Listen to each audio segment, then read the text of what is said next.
और आज सुबह वाली गट फीलिंग सही हुई। मार्केट में आज एक फ्लैट शुरुआत के बाद एक्चुअली अगर आपने सेल ट्रेड ली तो वो अच्छे से काम की, लेकिन प्रॉब्लम यही है मार्केट की सारी वंस अगेन कि इंडेक्स फ्लैट है और मिड कैप्स ठीक ठाक चल रहे हैं। वीरो, कल मैंने एक ट्वीट किया था कि निफ्टी चलने को तैयार नहीं, मिड कैप गिरने को तैयार नहीं। ये वो वाली मार्केट है इस समय। इंडेक्स में कुछ खास नहीं, लेकिन मिड कैप्स आउट परफॉर्म कर रहे हैं। इनफैक्ट मिड कैप इंडेक्स ने आज फिर एक ऑल टाइम हाई लगाया। और एक चीज़ मैं कहूँगा, ऑब्वियसली आपको बहाना चाहिए तो आप ठीक रहा आज पॉलिसी पे फोड़ेंगे। पॉलिसी ना भी आती तो आज मार्केट गिरता। मार्केट का टेक्सचर इस तरीके से था कि मार्केट गिरने को तैयार था। कल एक फेक ब्रेकआउट दिया मार्केट ने, और अब मुझे खुशी है इस चीज़ की जो हमने कल एक व्यू लिया था कि पोजीशन स्क्वायर ऑफ करके जाइए, आज का दिन थोड़ा टफ हो सकता है और आज एग्जैक्टली टफ दिन। Veeru, good afternoon. Good afternoon Anuj. Anuj, देखिए वो एक सेल की अप्रोच थी और इंडेक्स ऊपर नहीं टिक पा रहा है। 20 डेमा को कन्विक्शन से निफ्टी बैंक रीगेन नहीं कर पा रहा है। वो 45,200 की ट्रेजेक्ट्री, निफ्टी पे वो करीब करीब 19,750-800 की ट्रेजेक्ट्री धीरे धीरे कोलैप्सिंग मोड में आ रहा है। लेकिन अनुज, अब क्लोजिंग में अप्रोच क्या रहेगी? क्या यहाँ से ये सेल ऑफ और कैपिटलाइज हो सकता है? फाइनली अब आपका 44,500 बार बार वॉलेट हो रहा है। आपका निफ्टी 19,500 को वॉलेट करने की टेंडेंसी को बार बार डेवलप कर रहा है। और एक और चीज़, ठीक है आप पॉलिसी में कोई बड़े बदलाव नहीं है, लेकिन जो प्रोजेक्शंस बढ़ाए गए हैं इन्फ्लेशन के, क्या वो नेगेटिव है? क्या 88 का क्रूड आपके अपसाइड को कैप कर रहा है? वीरू, बिल्कुल। तो एक काम करते हैं, पहले आज की बात कर लेते हैं, उसके बाद मैं आपके इन सवालों के जवाब देता हूं जो आपने बहुत ही अहम सवाल पूछे। देखिए, आज की ट्रेड की जहां तक बात है, सुबह मैंने क्या कहा था, मैं अब फिर रिपीट कर रहा हूं इस चीज को। आप अगर शॉर्ट पोजीशन ले रहे हैं तो वो आप 19,500 के पास नहीं ले सकते। आप अगर लॉन्ग पोजीशन ले रहे हैं तो आप वो 19,650 के पास नहीं ले सकते। प्रॉब्लम यही है हमारी मार्केट में, लोग क्या कर रहे हैं, कल लोग क्लोजिंग में लॉन्ग हो गए होंगे कि अब मार्केट में मोमेंटम आ रहा है। हाइंडसाइड में कहना आसान है, लेकिन कल एक्चुअली वो शॉर्टिंग का जोन था। अब आज मेरे ख्याल से देखिए, आज का लो अभी तक 19,495 है। कल का लो हमारा 19,467 के करीब था।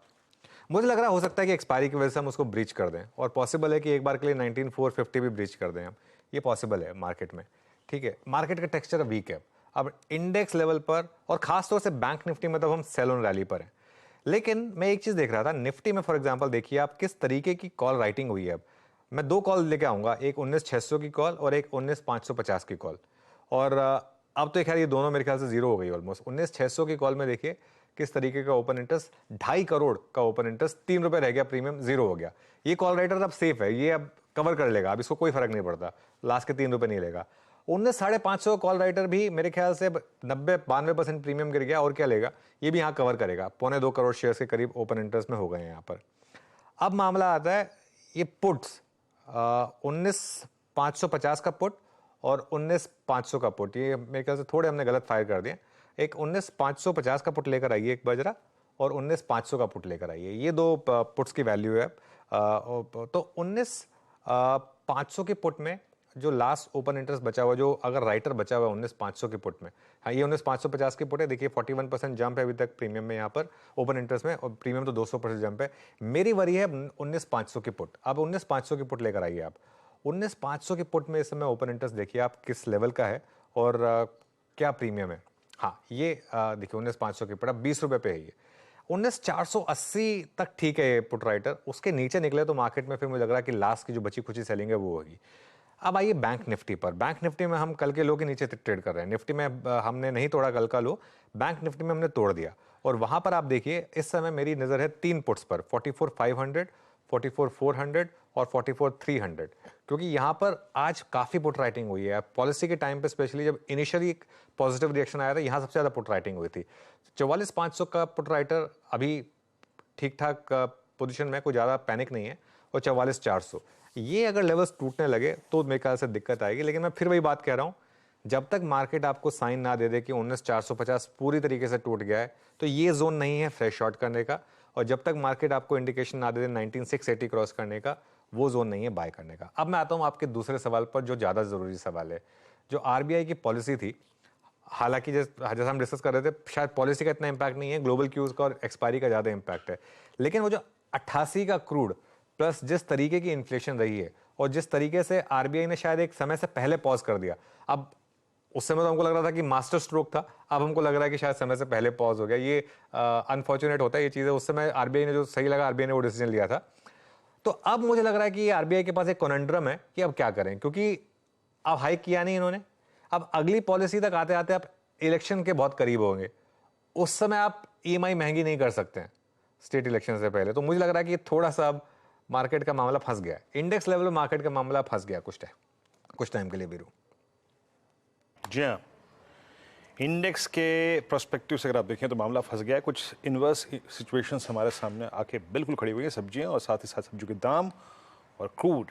हम पिछले एक हफ्ते में 84 से अब 88 की ट्रेजेक्ट्री में। खैर, इंडिसेस पे आपकी अप्रोच ये थी, आपने समझी। अभी एक दो स्टॉक्स को देख लेते हैं जो कि इंपॉर्टेंट होंगे इस क्लोजिंग में, उसके बाद अनुज से इस कार्यक्रम में आज के क्रम को समझेंगे। यहाँ लेके आइए आप 2-3 स्टॉक्स। अदानी पोर्ट्स में अच्छा मूव है, सुबह भी इस स्टॉक को हमने ग्रैब किया था। ओआई के दृष्टिकोण से अगर आप देखें तो काफी अच्छा खासा बिल्डअप है। जनवरी 24 के बाद अब तक के सबसे लेवल पे, ऊंचे लेवल पे सुबह बात भी हुई थी इस स्टॉक पे 806 पे स्ट्रॉन्ग एडिशन। मन्नापुरम फाइनेंस को देखिए, आपकी स्क्रीन पे आएगा करीब करीब 1.25% ऊपर। यहाँ इसने ऑलमोस्ट मार्च 2022 के बाद का सबसे हाईएस्ट क्लस्टर छुआ। Strong long buildup. Syngene pharma space में लेके आइएगा, यहां पर भी अच्छा मूव है। आज सिंजन ने कुछ दिनों के रिट्रेसमेंट के बाद आज एक बार फिर से स्ट्रेंथ दिखाई। कहां से पुल बैक लिया? 10 डे 20 डे एक्सपोनेंशियल एवरेज के जोन से यहां पर बाइंग नजर आई है। और एक और जेएसपीएल जो कि मेटल स्पेस में ऑल टाइम हाई पे था, नाउ इट्स जेएसडब्ल्यू स्टील आपकी स्क्रीन पे आएगा। ये एट 827 अभी ट्रेड करता हुआ, बट आज इंट्राडे में इसमें काफी स्ट्रॉन्ग बाइंग थी और इसने एक ऑल टाइम हाई क्रिएट किया।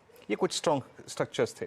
उसके बाद मैं लेके आऊंगा टीवीएस मोटर्स, एक और स्टॉक जिसने आज अच्छा पुल बैक लिया लोअर लेवल से। दरअसल कुछ रिट्रेस हुआ था और आज यहां पर थोड़ी सी बाइंग लोअर लेवल विजिबल थी। एग्जैक्टली 50 डे एक्सपोनेंशियल एवरेज ने पुल बैक दिया 1348 पे ट्रेड करता हुआ।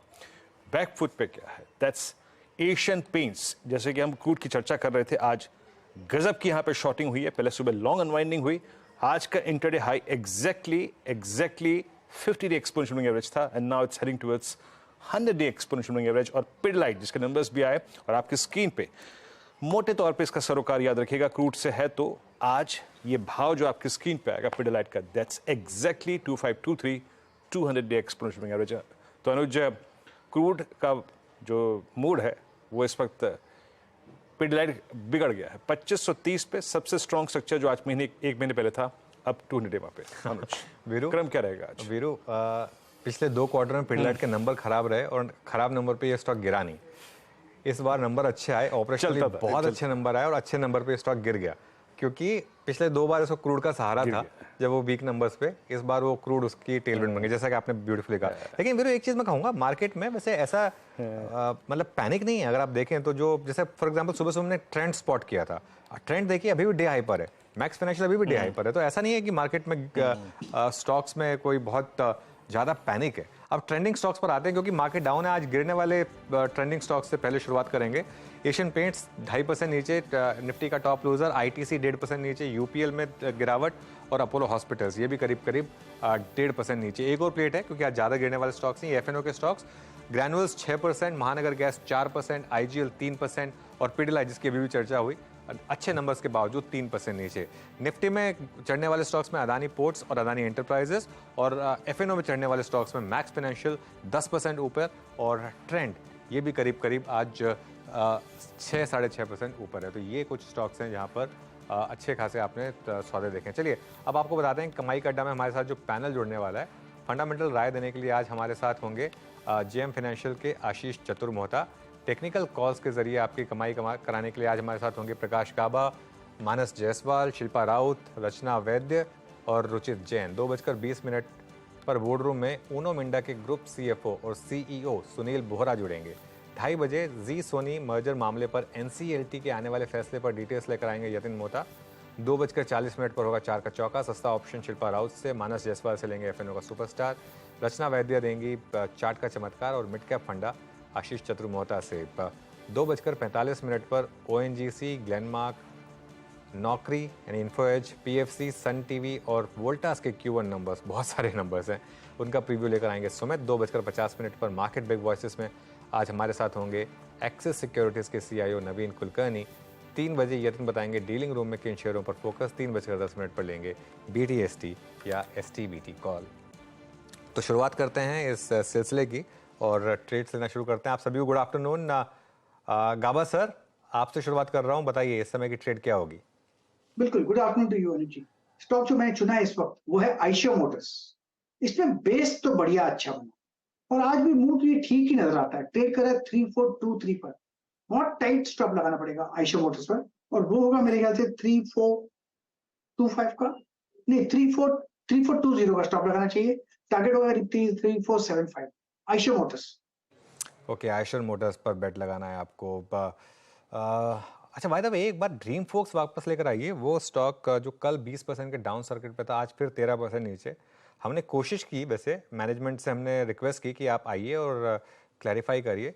मैनेजमेंट ने मना कर दिया आने से। तो ये क्योंकि हमारे व्यूअर्स पूछ रहे थे कि वो मैनेजमेंट आएगी क्या आपके चैनल पर, क्योंकि जब अच्छे क्वार्टर से तो मैनेजमेंट आती थी, अब ख़राब क्वार्टर आए हैं तो क्या क्यों नहीं आ रही है। तो हमने रिक्वेस्ट भेजी थी और मैनेजमेंट ने अभी बात करने को तैयार नहीं है मैनेजमेंट। तो हमारा फ़र्ज़ ये बताना आपको, 13% नीचे आज भी ये स्टॉक का।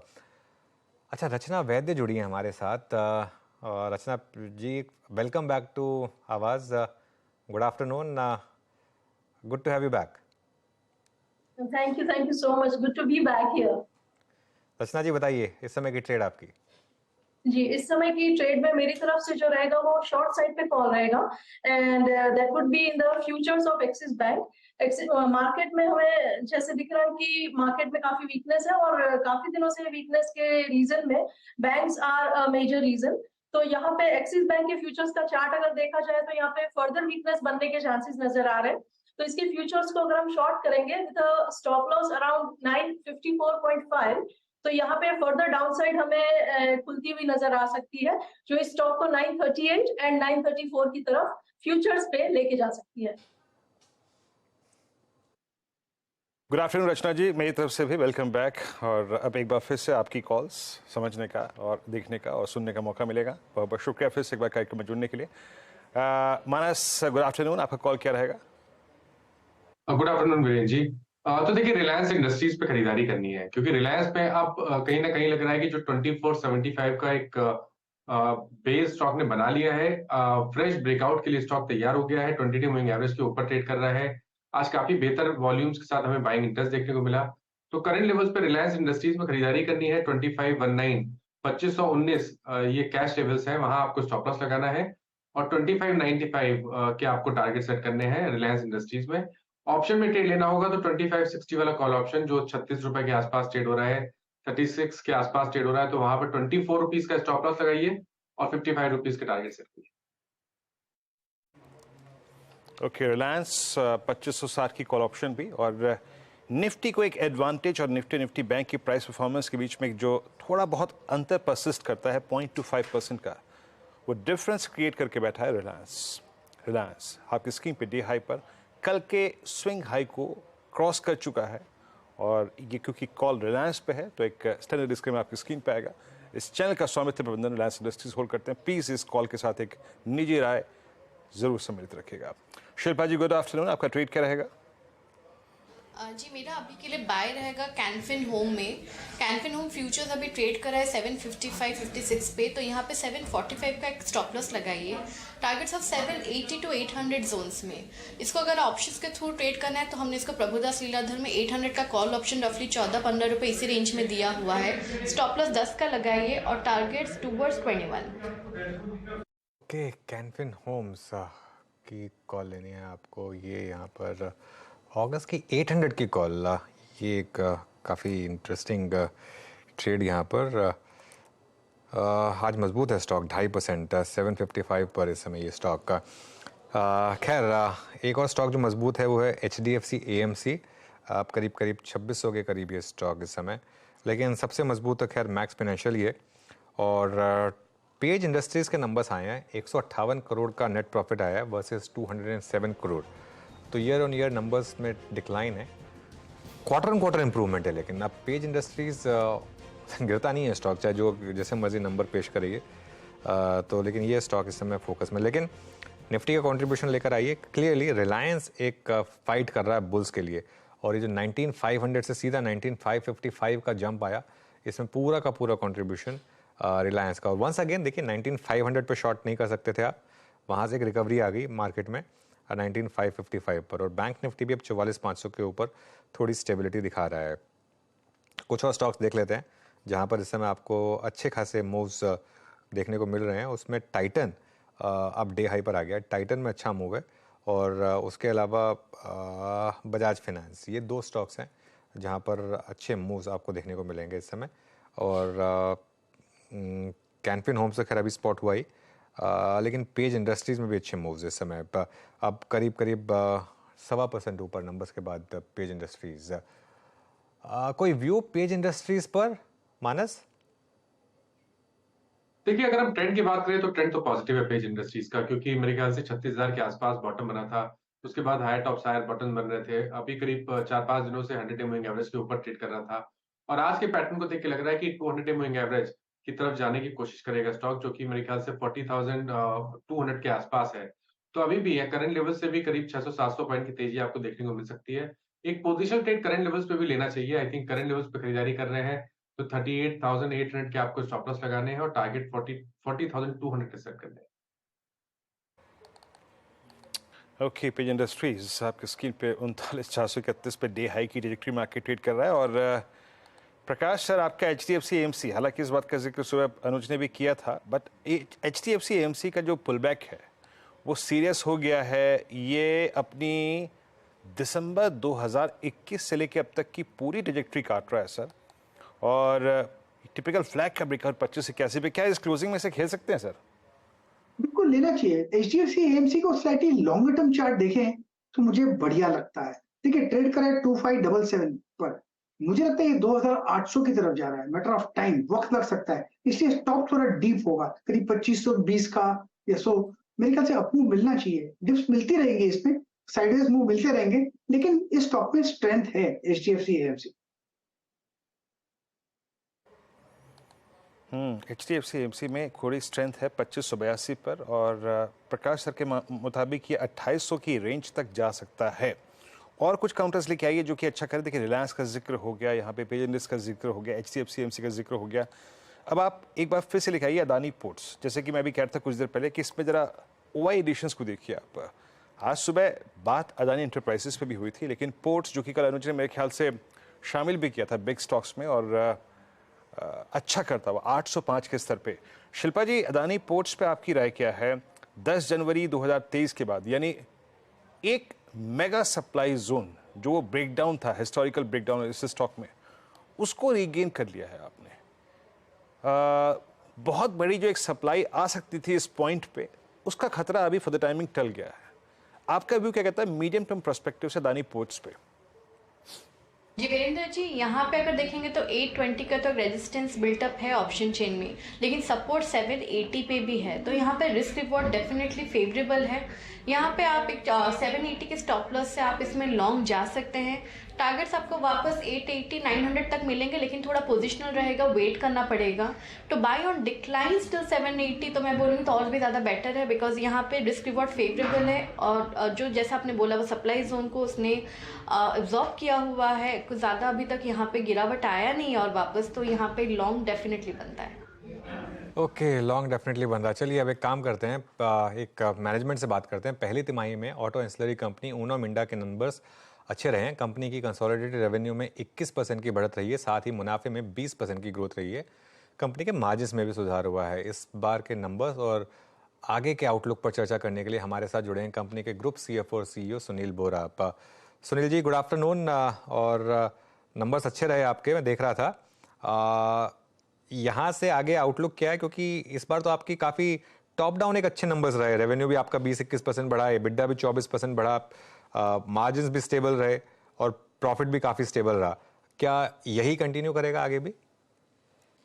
जी अनुज जी, जैसा कि आपने कहा कि ये क्वार्टर जो था डेफिनेटली अच्छा क्वार्टर था। कंटिन्यूसली अगर आप देखेंगे पिछले काफ़ी वर्षों से हमारा एक जो आउट परफॉर्मेंस का ट्रेंड है वो लगातार बरकरार है।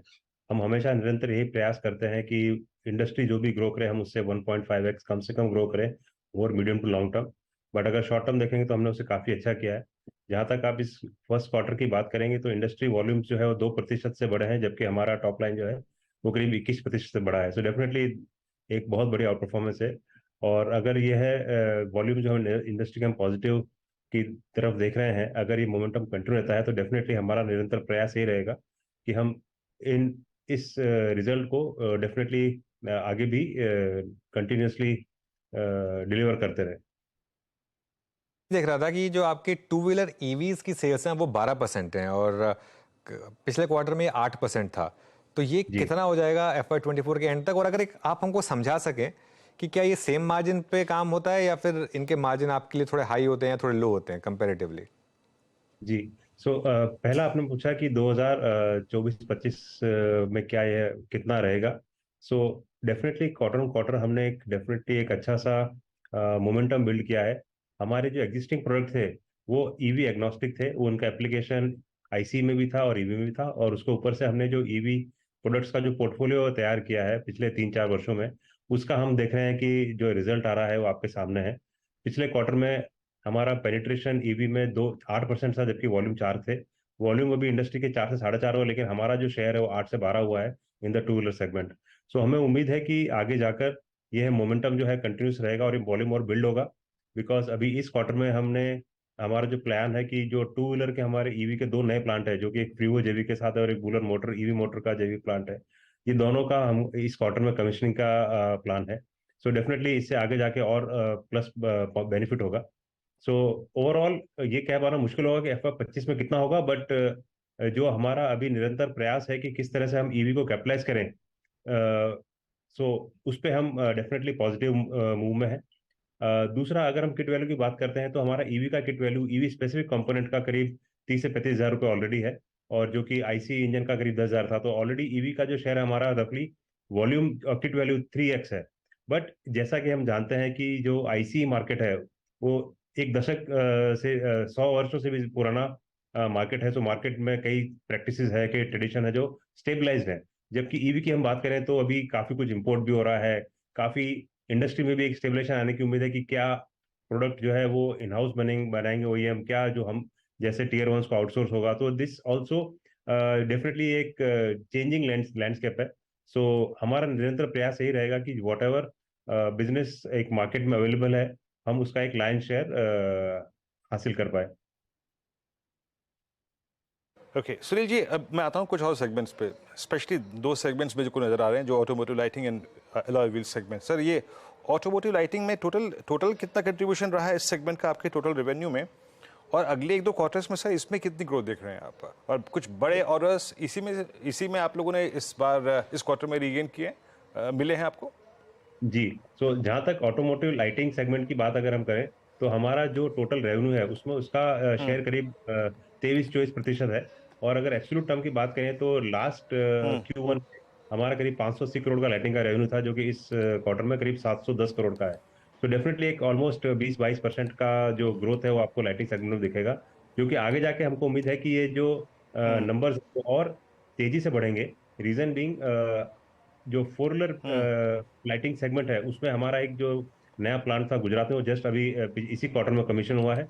एक दूसरा प्लांट जो हम अब भूमि ग्रहण जिसका हो गया है पूना में, हम उसको कंस्ट्रक्शन चालू करेंगे। पूना में एक और लाइटिंग 4 व्हीलर का प्लांट लगाना है। तो लाइटिंग में हमें उम्मीद है कि जो हमने नए बिजनेस ऐड किए हैं उससे हमारा शेयर ऑफ बिजनेस और पाई of lighting in the business काफी एक आगे बढ़ने की उम्मीद है।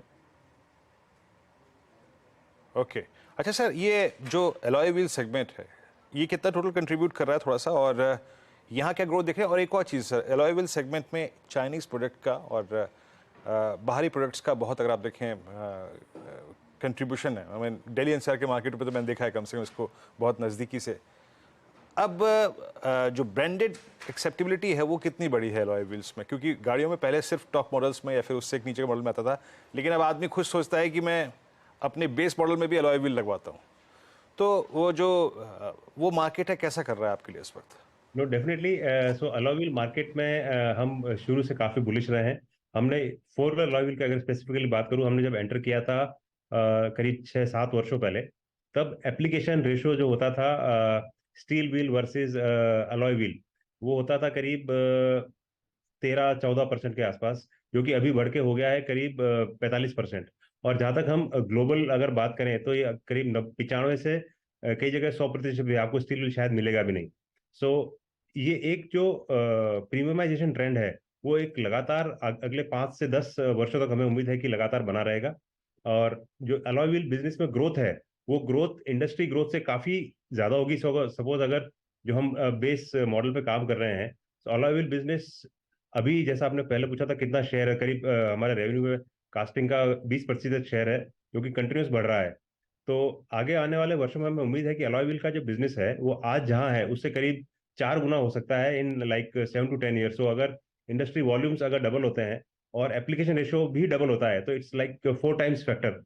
सो दूसरा चीज जो आपने कही डेफिनेटली लोग प्रिफर कर रहे हैं कि बेस मॉडल में भी अलॉय व्हील हो, बिकॉज उसमें गाड़ी की जो अट्रैक्टिवनेस है उसमें बहुत फर्क पड़ता है। So considering that and considering the application factor, basically ये बिजनेस जो है हमें अगले आने वाले समय में काफी उम्मीद है कि 3 से 4 गुना तक बढ़ सकता है जहां आज से।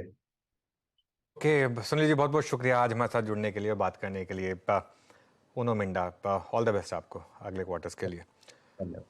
अच्छा, अब देखिए मनापुरम के नंबर्स आए और नंबर्स में ऐसा कुछ नहीं है जो अब आपको नहीं पता था, क्योंकि हमने ये चीज़ डिस्कस की थी परसों, ये चीज़ डिस्कस हुई थी वीरू कि मनापुरम उस दिन टॉप गेनर था F&O का, क्योंकि वो आशीर्वाद के नंबर्स आए थे। उसकी वजह से ये क्लियर हो गया था कि इनके जो खुद के नंबर्स आएंगे वो बीट होंगे, और वही हुआ है। 498 करोड़ का नंबर है, 409 करोड़ का एक शायद एक्सपेक्टेशन था, लेकिन ये जो बीट है ये इवन वो जो हमने एक एस्टिमेट लगाया था उससे भी ज़्यादा बड़ी बीट है। उस दिन एस्टिमेट ये लगाया था गया था कि करीब करीब उस आशीर्वाद की वजह से करीब 5 से 10% की बीट आएगी, लेकिन ये बीट उससे भी ज़्यादा है। तो इसके लिए नंबर काफ़ी अच्छा है और मार्केट अब उसको क्लियरली अप्रिशिएट कर रहा है। NII भी बढ़कर 956 करोड़ से बढ़कर 1288 करोड़ पर आया है। आशीष चतुर्मोता जुड़ गए हैं अब हमारे साथ। आशीष, गुड आफ्टरनून। कवरेज है क्या आपकी मनापुरम फाइनेंस पर? व्यू आपका यहाँ पर? नहीं, ऐसे तो हम स्टॉक को हम अभी हमारे पोर्टफोलियो में नहीं है, बट डेफिनेटली इसको ट्रैक करते हैं। और जिस तरह से इनका जो नॉन गोल्ड का जो EM है वहां पर भी एक अच्छी ग्रोथ हमें देखने को मिल रही है, और काफी फोकस भी इस बिजनेस में अब हमें नॉन ऑटो लोन की तरफ बढ़ता हुआ नजर आ रहा है। तो उसकी वजह से लगता है कि एक अच्छी रीरेटिंग होगी। और हम जानते हैं किस तरह का वैल्यूएशन गैप है मन्नपुरम वर्सेज इट्स पीयर्स, तो एक बहुत ही बड़ा सिग्निफिकेंट वैल्यूएशन का रीरेटिंग यहाँ पर पे गैप बना हुआ है और उसकी रीरेटिंग हो सकती है। तो मुझे लगता है 170-175 के शॉर्ट टर्म लक्ष्य आपको स्टॉक में नजर आ सकते हैं। और यहाँ पर पे जिस तरह का एक मंथली चार्ट पे ब्रेकआउट हुआ है, मुझे लगता है एक अच्छा बेस 136-137 की जोन में बन चुका है। ओके, चलिए ये बात होगी मनापुरम की। आशीष, आपके खुद की प्रेफर्ड पिक क्या होगी? देखिए, तो अनुज आज हमें लगता है कि मार्केट जो है वो अभी थोड़ा एक तो साइडवेज है, और यहाँ पर पे जब तक 19,700 के ऊपर बाजार निकलता नहीं, मुझे लगता है कहीं ना कहीं साइडवेज ट्रेंड बना रहेगा। तो कोई भी जो हम ट्रेड की बात कर रहे हैं वहां पर पे एक बहुत ही शॉर्ट टर्म व्यू लेना अभी इस समय ठीक नहीं रहेगा। बट पोजिशनली मुझे लगता है डेफिनेटली, जैसे हम कैपिटल गुड्स पे काफी पॉजिटिव और वहां पे L&T एक हमारा हमेशा रुझान में रहा है। तो ये स्टॉक मुझे लगता है जिस तरह से लास्ट 2-3 हफ्तों से कंसोलिडेट कर रहा है, यहाँ पर एक अच्छी स्ट्रेंथ बनती हुई नजर आ सकती है। 2590 2600 पे बहुत अच्छा एक बेस L&T के अंदर में बन चुका है, और मेरा मानना है ये स्टॉक इवेंचुअली 2750 से 2800 की ट्रेजेक्टरी मीडियम टर्म में यानी आज से 1 से 1.5 महीने के अंदर में दिखा सकता है। बट क्योंकि बाजार पे हमारा व्यू इस समय साइडवेज है, तो मुझे लगता है कि एक डिसाइसिव ब्रेकआउट कहीं ना कहीं जब तक निफ्टी 19,700 के ऊपर ना दे तब तक के शायद हो सकता है बहुत ही एक रेंज बाउंड सा मूव बाजार के अंदर देखने को नजर आए, और उसका इंपैक्ट कहीं ना कहीं स्टॉक्स के अंदर भी देखने को नजर आएगा। ओके, तो आशीष जी का एक अमूमन कहना होता है कि बाय राइट सिट टाइट। आपने देखा ही होगा पिछले कुछ समय से जब वो इस कार्यक्रम में आ रहे हैं तो L&T पे खासा फोकस कर रहे हैं। अभी भी कन्विक्शन ट्रेड में उनके यही है। हिस्टोरिकली उनकी इस अप्रोच पर अच्छा पैसा बना के निकले हैं वो। हमारे साथ रुचित जैन जुड़ चुके हैं बात करने के लिए। Ruchit, good afternoon. आपकी कॉल क्या रहेगी इस वक्त की? जी, very good afternoon to everyone. Well, एक खरीदारी की कॉल है वो ONGC में। So irrespective of market move, हम थोड़ा रिलेटिव स्ट्रेंथ ये स्टॉक में देख रहे हैं, जहाँ पे प्रीवियस स्विंग हाई स्टॉक ने क्रॉस किए है और एक हाई टॉप हाई बॉटम का स्ट्रक्चर टेक्निकली फॉर्म हो रहा है। इवन कैश सेगमेंट में वॉल्यूम्स अच्छे और फ्यूचर्स में भी देखेंगे तो लगभग 5.5 से 6% का ओपन इंटरेस्ट इंक्रीज है, जो लॉन्ग बिल्टअप की तरफ इंडिकेशंस दे रहा है। तो करंट लेवल्स पे 175 के नीचे स्टॉप लॉस रख के 185 के टारगेट्स के लिए ONGC में खरीदारी की जा सकती है। ONGC में बाइंग की जा सकती है, ये रुचि कॉल। ग्रासिम के नंबर्स आए हैं और नंबर्स अच्छे लग रहे हैं। 355 करोड़ का नेट प्रॉफिट है स्टैंड अलोन, वर्सेस पोल जो था वो करीब करीब 155 करोड़ का पोल था, उसके सामने ये नंबर आया है ग्रासिम का नेट प्रॉफिट का। और ग्रासिम के नंबर्स को हम स्टैंड अलोन बेसिस पे देखते हैं, क्योंकि अदरवाइज वो होल्डिंग कंपनी है अल्ट्राटेक वगैरह की, तो इसके लिए ग्रासिम का खुद का बिजनेस है, इसके लिए हम स्टैंड अलोन नंबर्स लेते हैं। 6237 करोड़ का रेवेन्यू है, जो कि इन लाइन है पोल से, थोड़ा सा नीचे एक्चुअली पोल से। पोल 6292 करोड़ का था, तो उसके सामने फ्लैट ही है। तो ये नेट प्रॉफिट क्यों ज़्यादा अच्छा आया, ये थोड़ा सा देखना पड़ेगा कि कहीं कोई वन ऑफ तो नहीं है या कहीं कोई कुछ और चीज़ तो नहीं है, ये देख लेते हैं। लेकिन नेट प्रॉफिट नंबर जो है वो थोड़ा सा एस्टिमेट से हल्का सा हायर है, हालांकि जो नेट रेवेन्यू नंबर है वो थोड़ा सा इस नंबर से नीचे है। तो इसमें एक काम करते हैं, वेट कर लेते हैं कि कहीं इसमें कोई वन ऑफ तो नहीं है। अच्छा, एबिडा अच्छा है, एबिडा अच्छा है। स्टैंड अलोन एबिडा 674 करोड़ का है वर्सेस 517 करोड़ का जो एस्टिमेट था, तो उसके हिसाब से एबिडा अच्छा है। और इसका मतलब हालांकि ईयर ऑन ईयर नंबर्स ख़राब हैं, क्योंकि ईयर ऑन ईयर नंबर्स अगर आप देखेंगे तो ख़राब है, लेकिन पोल के हिसाब से नंबर्स ठीक ठाक है यहाँ पर। मानस, क्या भी होगा ग्रासिम पर? देखिए, कंसोलिडेशन दिख रहा है ग्रासिम में, कहीं ऐसा कोई बहुत मेजर ट्रेंड नहीं दिख रहा है। स्टॉक 20-डे मूविंग एवरेज के ऊपर ट्रेड कर रहा है, इसलिए पोजीशन में आप बने रह सकते हैं। और 1800 का स्टॉप लॉस लगाना है, 1810 का आपको स्टॉप लॉस लगाना है। जहां तक बात हाई लेवल की है, आई थिंक 1860 1870 के ऊपर आपको अब फ्रेश लॉन्ग लेने चाहिए, उससे पहले फ्रेश लॉन्ग नहीं लेने चाहिए। ओके, ग्रासिम नंबर्स के बाद ये आप हल्का सा इमीडिएट रिएक्शन देख रहे हैं, और थोड़ा सा नंबर्स की बारीकी को समझ लेंगे, फिर इस पर कॉल लेंगे। अच्छा, रचना जी से थोड़ा सा बात करते हैं। अनुज, रचना जी मेरे ख्याल से आई थिंक उनका रिसर्च एनालिस्ट का रजिस्ट्रेशन अभी हुआ नहीं था, इसलिए कुछ समय तक वो स्क्रीन पे नहीं थी रचना जी। लेकिन फिर भी ये बीता एक साल कैसा रहा? मतलब फ्रेंकली स्पीकिंग, आपने वॉर देखी, आपने सबसे हाई इन्फ्लेशन ट्रेजेक्ट्री देखी, उसके बाद बाजार का पुल बैक देखा, कैसा रहा बीता एक साल ये, मतलब क्लाइंट वाइज, और जब आप टीवी को मिस कर रही थी?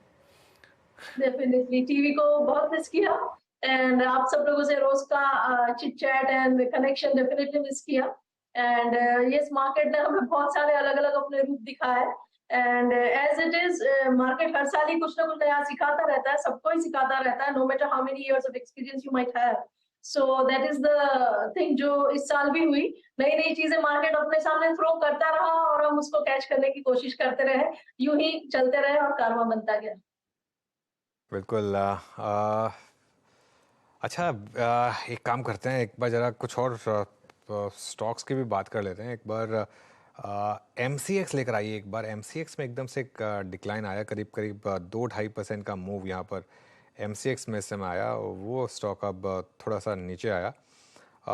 और उसके अलावा क्या स्टॉक चल रहे हैं या क्या स्टॉक नीचे? पीडिलाइट वापस लेकर आइए। पीडिलाइट अब एट डेज लो। पीडिलाइट में एक बड़ा नॉक अब इस समय आपको दिखाई देगा। ये देखिए, पीडिलाइट इस समय डे लो पर करीब करीब 3% नीचे यहाँ पर। आशीष, पीडिलाइट पर क्या व्यू है आपका? डिलाइट तो देखिए, अभी हाउस बिल्डिंग मटेरियल पूरा जो स्पेस है वो काफी प्रॉमिसिंग लगता है, बट यहाँ पर पे अभी आप देखेंगे अनुज, जो पिछले कुछ समय से, चाहे वो एशियन पेंट हो, बर्जर हो, पिडिलाइट हो, जहां पर पे हमें बहुत बड़ी ग्रोथ अभी देखने को नजर नहीं आ रही। तो वहां पे मार्केट, क्योंकि ये वैल्यूएशन काफी एक्सपेंसिव है, इनके पीई मल्टीपल्स काफी हाई है और इस समय पे ग्रोथ नजर नहीं आ रही, तो उसके चलते बाजार यहाँ पर पे कोई इन स्टॉक्स को रिवॉर्ड नहीं कर रहा है। तो हमने भी इस समय पे कोई स्टॉक में पोजीशन नहीं लिया, but definitely in the longer term ये स्टॉक हमेशा अच्छे लगते हैं। तो कोई अच्छी खासी डिप यहाँ मिले तो डेफिनेटली 2350 2400 का जो जोन होगा, वहां पे मुझे लगता है ये एक अट्रैक्टिव बाय के तौर पर देखा जा सकता है। अच्छा आशीष, अभी क्योंकि फार्मा में काफ़ी मोमेंटम था, हालांकि फार्मा का भी मोमेंटम मैं शब्द का खुद से चुनाव तो नहीं कर सकता, लेकिन हाँ चरम पर है। आप लोगों ने फार्मा में क्लाइंट्स को क्या बाय कराया था और अभी क्या व्यू है फार्मा पे आपका? बिल्कुल, इस पे काफी कंस्ट्रक्टिव व्यू है हमारा वीरेंद्र, क्योंकि तीन चीजें, एक तो रॉ मटेरियल के जो प्राइसेस है वो स्टेबल हो चुके हैं, फ्रेट कॉस्ट जो है वो स्टेबल हो चुकी है, और सबसे इंपॉर्टेंट बात, यूएस में जो प्राइसिंग प्रेशर था, जेनरिक प्राइसिंग प्रेशर जो करीब करीब 12-13% के आसपास चल रहा था, वो अब कहीं ना कहीं सिंगल लो डिजिट पे आ चुका है, जिसके चलते अब ये फार्मा काफी इंटरेस्टिंग हो चुका है। और इसके अगर से आप एक लॉन्ग टर्म चार्ट पे, हमने एक बहुत अच्छा एनालिसिस किया था कि 2015 में फार्मा का जो इंडेक्स था वो करीब 14,000 के लेवल पे था, और तब निफ्टी करीब 8,500-9,000 के लेवल पे थी। वहां से निफ्टी हो गई है आपकी 19,500 से 20,000 की ट्रेजेक्ट्री में। और अगर से आप फार्मा को देखें तो फार्मा आज भी 15,500 के लेवल पे पड़ा है, यानी मोटा मोटी आपको जो रैली देखने को मिली है वो बहुत बहुत सिग्निफिकेंट अंडर परफॉर्मेंस रहा है। अब 8 साल के बाद फार्मा इंडेक्स ने नए ऑल टाइम हाई को छुआ है, तो मुझे लगता है कि ये जो अंडर परफॉर्मेंस है वो कैचअप होता हुआ नजर आएगा। और इसमें हमारी जो टॉप पिक रही है वो सन फार्मा रही है, डिस्क्लेमर की स्टॉक को हम ओन करते हैं, बट साथ ही साथ इस पूरे स्पेस को प्ले करने के लिए हमने फार्मा 20 का एक ईटीएफ हमारे क्लाइंट्स हमने पोजीशन लिए। हमें लगता है कि इस ईटीएफ के थ्रू हम पूरे अगर से इंडेक्स को या स्टॉक्स को प्ले करें तो उसमें हमें एपीआई का भी प्ले मिलता है, जेनरिक का भी प्ले मिलता है, डोमेस्टिक फॉर्मुलेशन का भी प्ले मिलता है। तो उसकी वजह से हमने फार्मा 20 के ईटीएफ के अंदर में पोजीशन लिए हमारे पोर्टफोलियोज के अंदर में।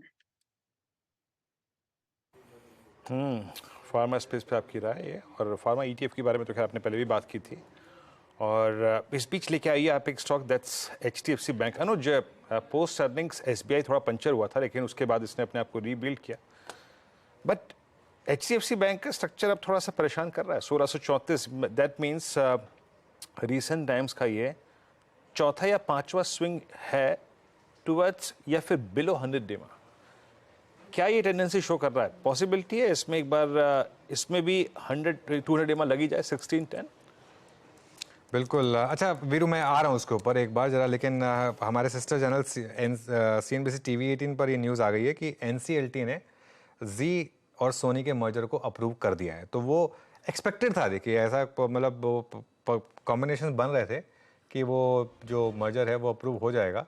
तो NCLT ने जी और सोनी का मर्जर अप्रूव कर दिया और सारे के सारे जो ऑब्जेक्शंस थे उनको डिसमिस कर दिया है। तो ये एक यहाँ पर एक आउटकम इस समय, और इसके लिए ये स्टॉक आपको देख रहे हैं इस तरह से आ रहा है।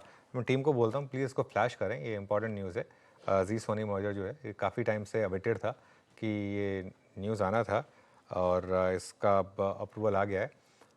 तो इसको डालते हैं हम। ये फ्लैश हटाइए प्लीज़, निफ्टी 19,500 के नीचे नहीं है, 19,550 पर है निफ्टी। इस फ्लैश को हटाइए और ये जो फ्लैश है इसको डालिए। ओके, तो Zee and Sony merger approval. Veeru sorry, आप के पास वापस आ रहा हूँ। जी हाँ, इस बीच मैं माफ़ी चाहूँगा इस फ्लैश के लिए। याद रखिएगा, एक तो मार्केट्स डे लो पे नहीं है, लेकिन अभी की बड़ी खबर यह है कि NCLT ने जी एंटरटेनमेंट और सोनी के मर्जर को मंजूरी दे दी है।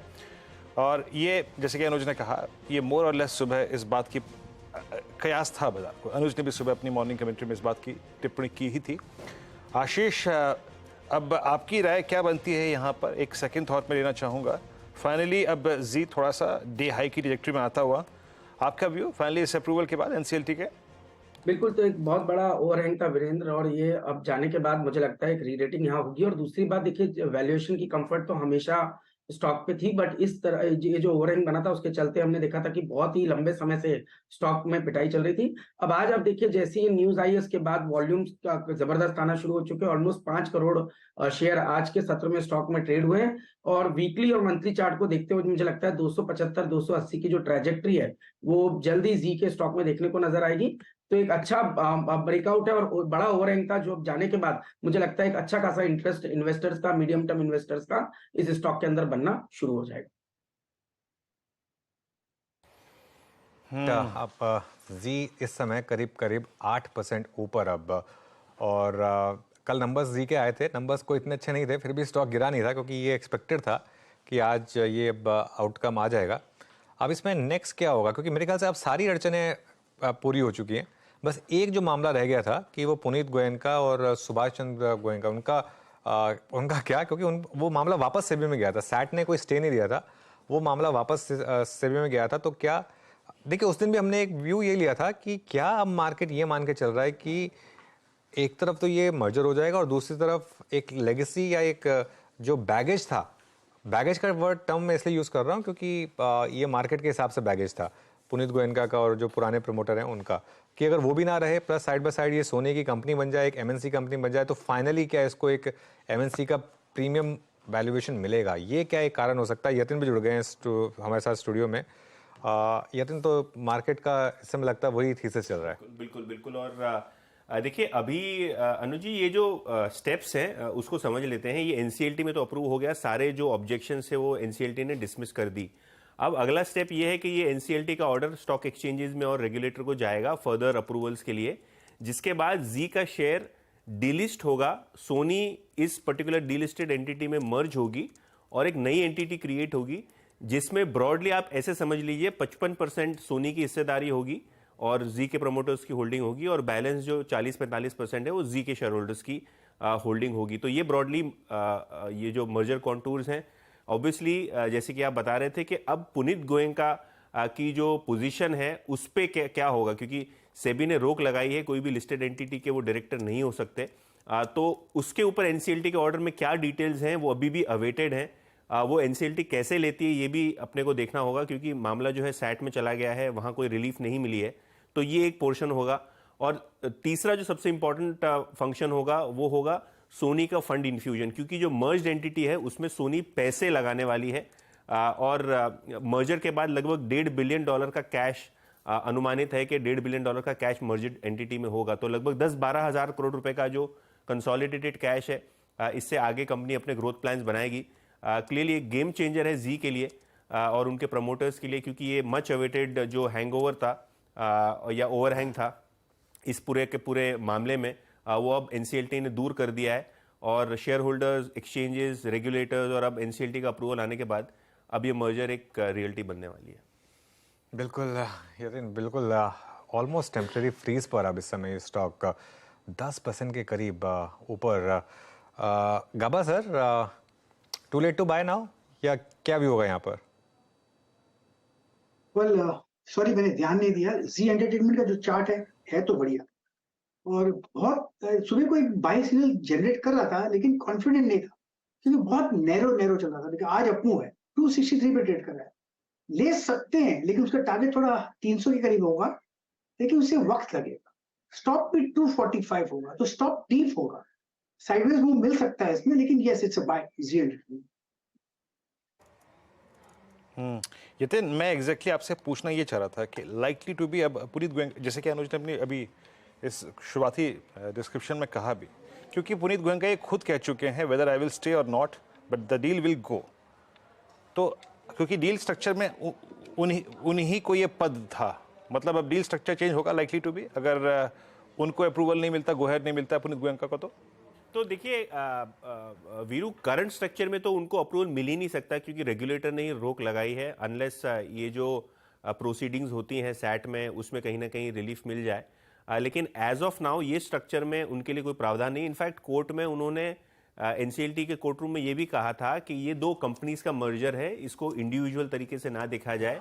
जो भी कंप्लायंस करना होगा मैनेजमेंट स्ट्रक्चर को लेके, बोर्ड को लेके, वो कंप्लायंस करेंगे। इसका मतलब ये है एज ऑफ नाउ जैसे चीज शेप अप हो रही हैं, गोयनका फैमिली के ज्यादातर जो मेंबर्स हैं, जो जी के प्रमोटर्स हैं, इनको कोई भी प्रकार की बोर्ड रिप्रेजेंटेशन नहीं मिलेगी करंट स्ट्रक्चर में। तो ये देखना होगा कैसे उनको रिलीफ मिलती है। लेकिन एक नॉन कॉम्पीट फी का प्रावधान है जिससे प्रमोटर फैमिली को इन्फ्लो होगा। सोनी जी के अंदर जो है पैसा डालने वाली है मर्ज्ड एंटिटी में। तो मुझे लगता है लोग इसको एक तरीके से सोनी ओन्ड कंपनी देखना शुरू कर देंगे अगर प्रमोटर फैमिली टेम्पररीली या परमानेंटली पार्टिसिपेट ना कर पाए पूरे के पूरे बोर्ड इलेक्शन में।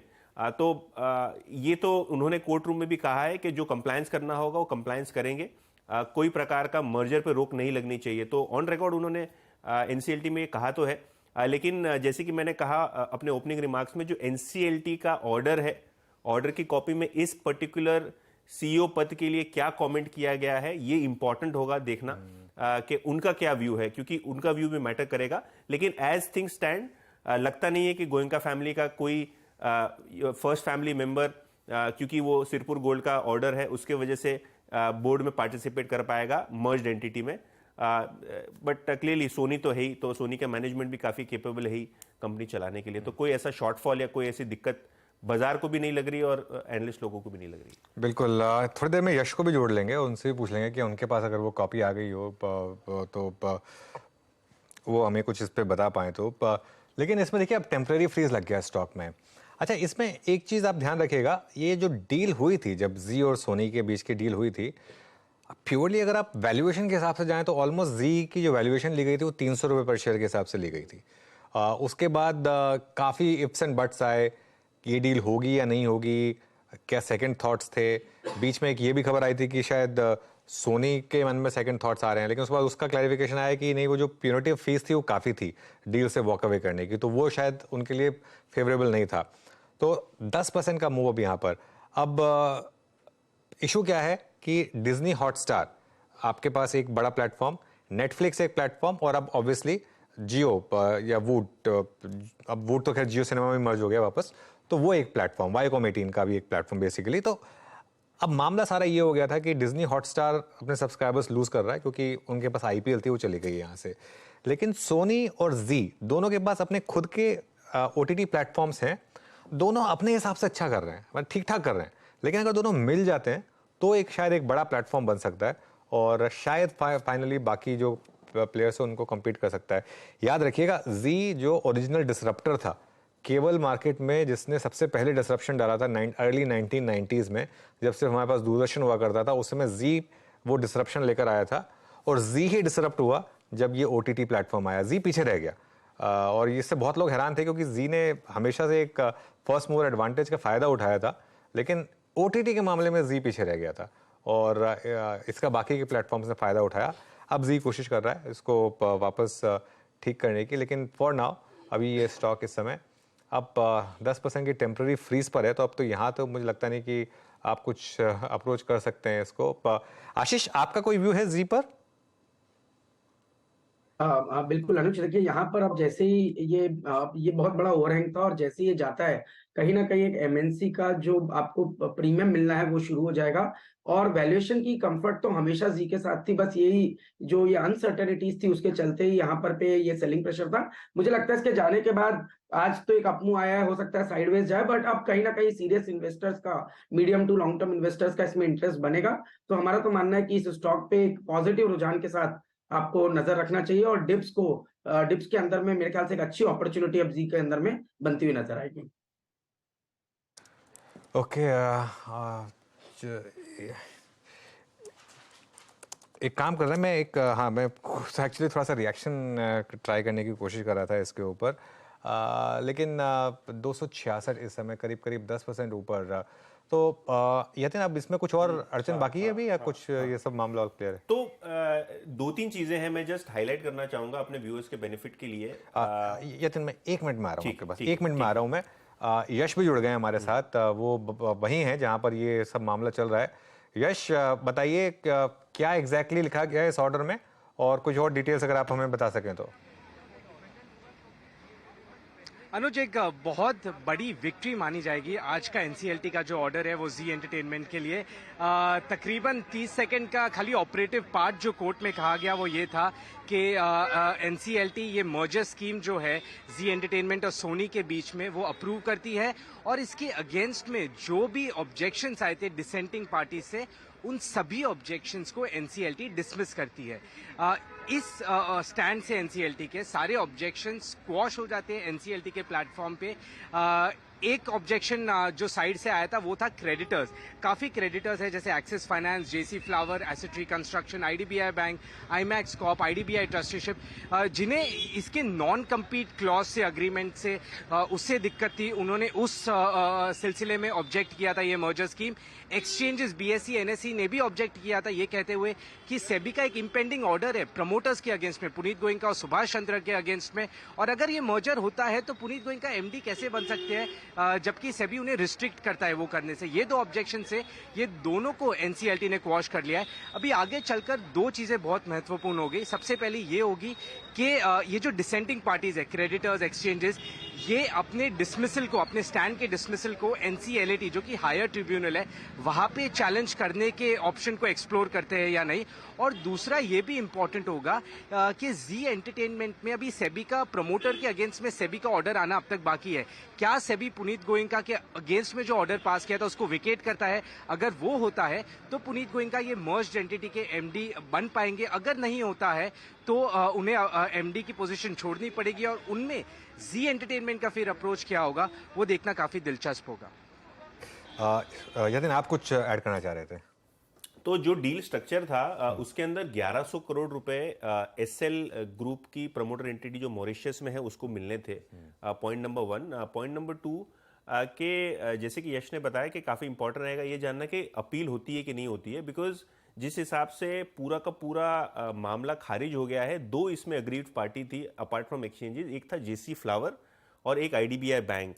IDBI बैंक का तो NCLT ने पहले ही क्लेम खारिज कर दिया था, लेकिन JC फ्लावर इंपॉर्टेंट इसीलिए है क्योंकि इन्होंने डिश टीवी के जो शेयर्स हैं इनके पास और जी मीडिया के शेयर्स हैं ये इनके पास एज ARC आए हुए थे क्योंकि येस बैंक से इन्होंने शेयर खरीदे थे।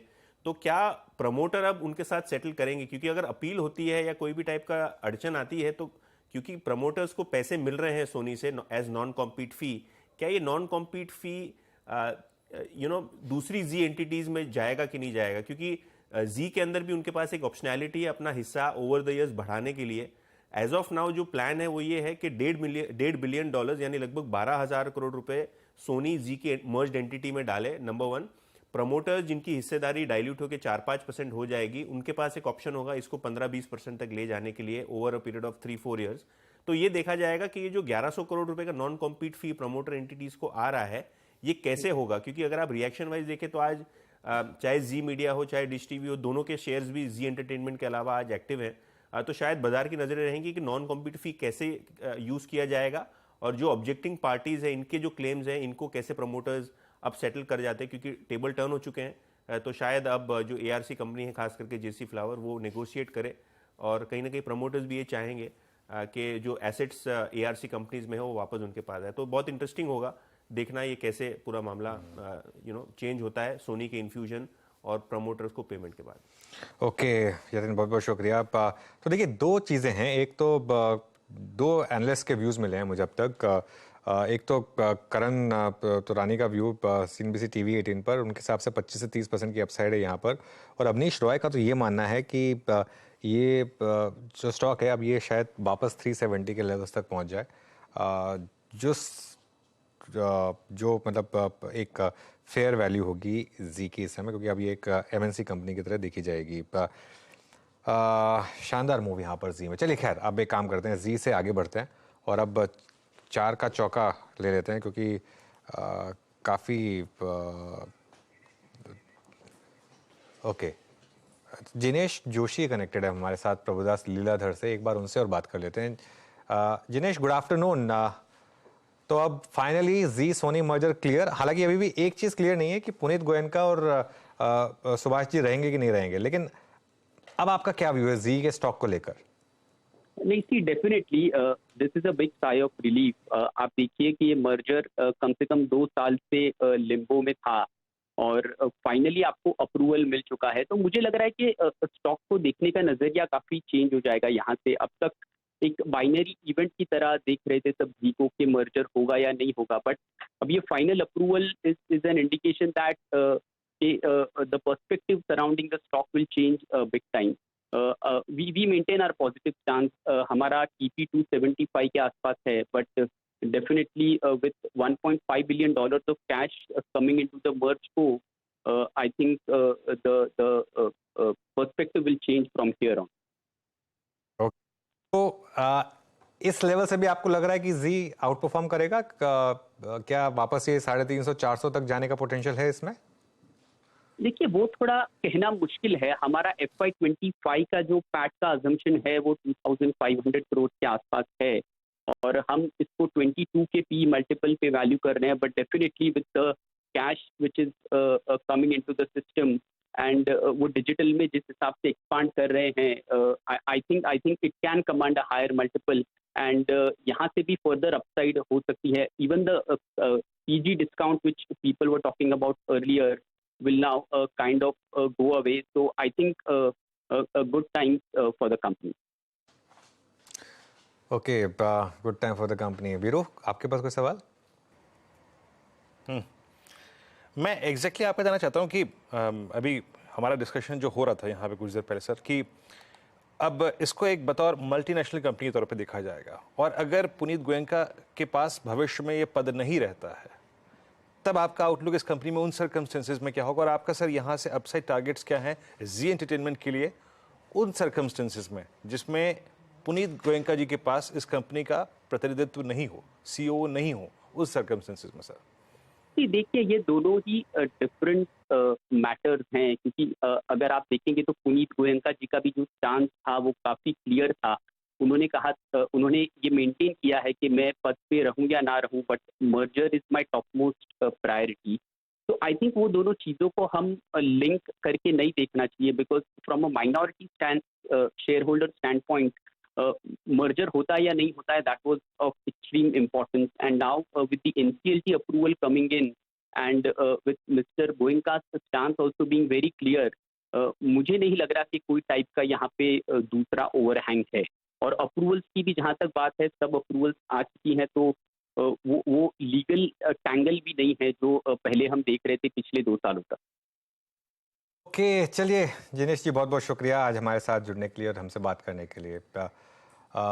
जी का सर्किट ओपन हुआ और तुरंत 15% वाले सर्किट पे आ गए। सर्किट ओपन होते ही ये 15%, अभी 15% की टेम्परेरी फ्रीज पर ये मामला। खैर, अब एक छोटा सा ब्रेक लेते हैं और ब्रेक लेकर फिर वापस लौटेंगे।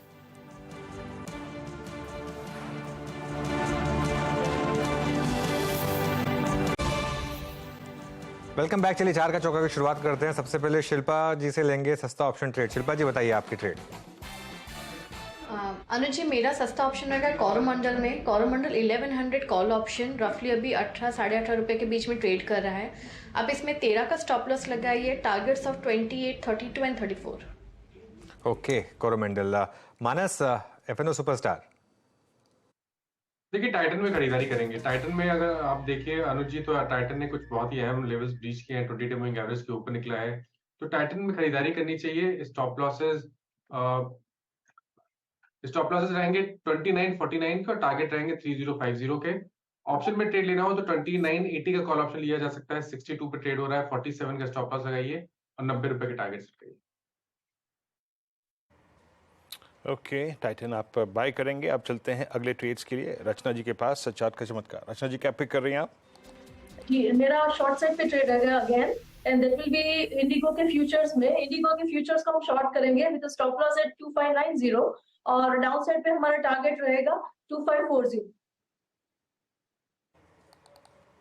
इंडिगो फ्यूचर्स शॉर्ट है आपका। एक बार इंडिगो लेके आइए क्या कर रहा है, और इसमें कोई दौरा नहीं है कि क्रूड का इम्पैक्ट आपको यहाँ भी नजर आ रहा होगा। यस, आपकी स्क्रीन पे इंडिगो 2567 पे इट्स अ सेल कॉल। यहाँ पे ओपन इंटरेस्ट में लगभग 5% का हैवी डिक्लाइन देखा गया है। अगला ट्रेड आज का मिड कैप फंडा।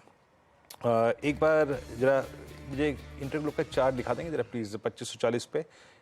नहीं, इसमें कोई रचना जी एक सेकंड थॉट आपसे लूँ जरा, यहाँ पे जरा कोई पुट ऑप्शन देंगे क्या? अगर ये स्लिप कर रहा है, डे लो की ट्रेजेक्टरी में आ रहा है 2553, कल का स्विंग लो भी तोड़ रहा है, सुबह का स्विंग लो भी तोड़ रहा है 11/2 का, ये 2500 की deep out of money put ले सकते हैं क्या इसकी?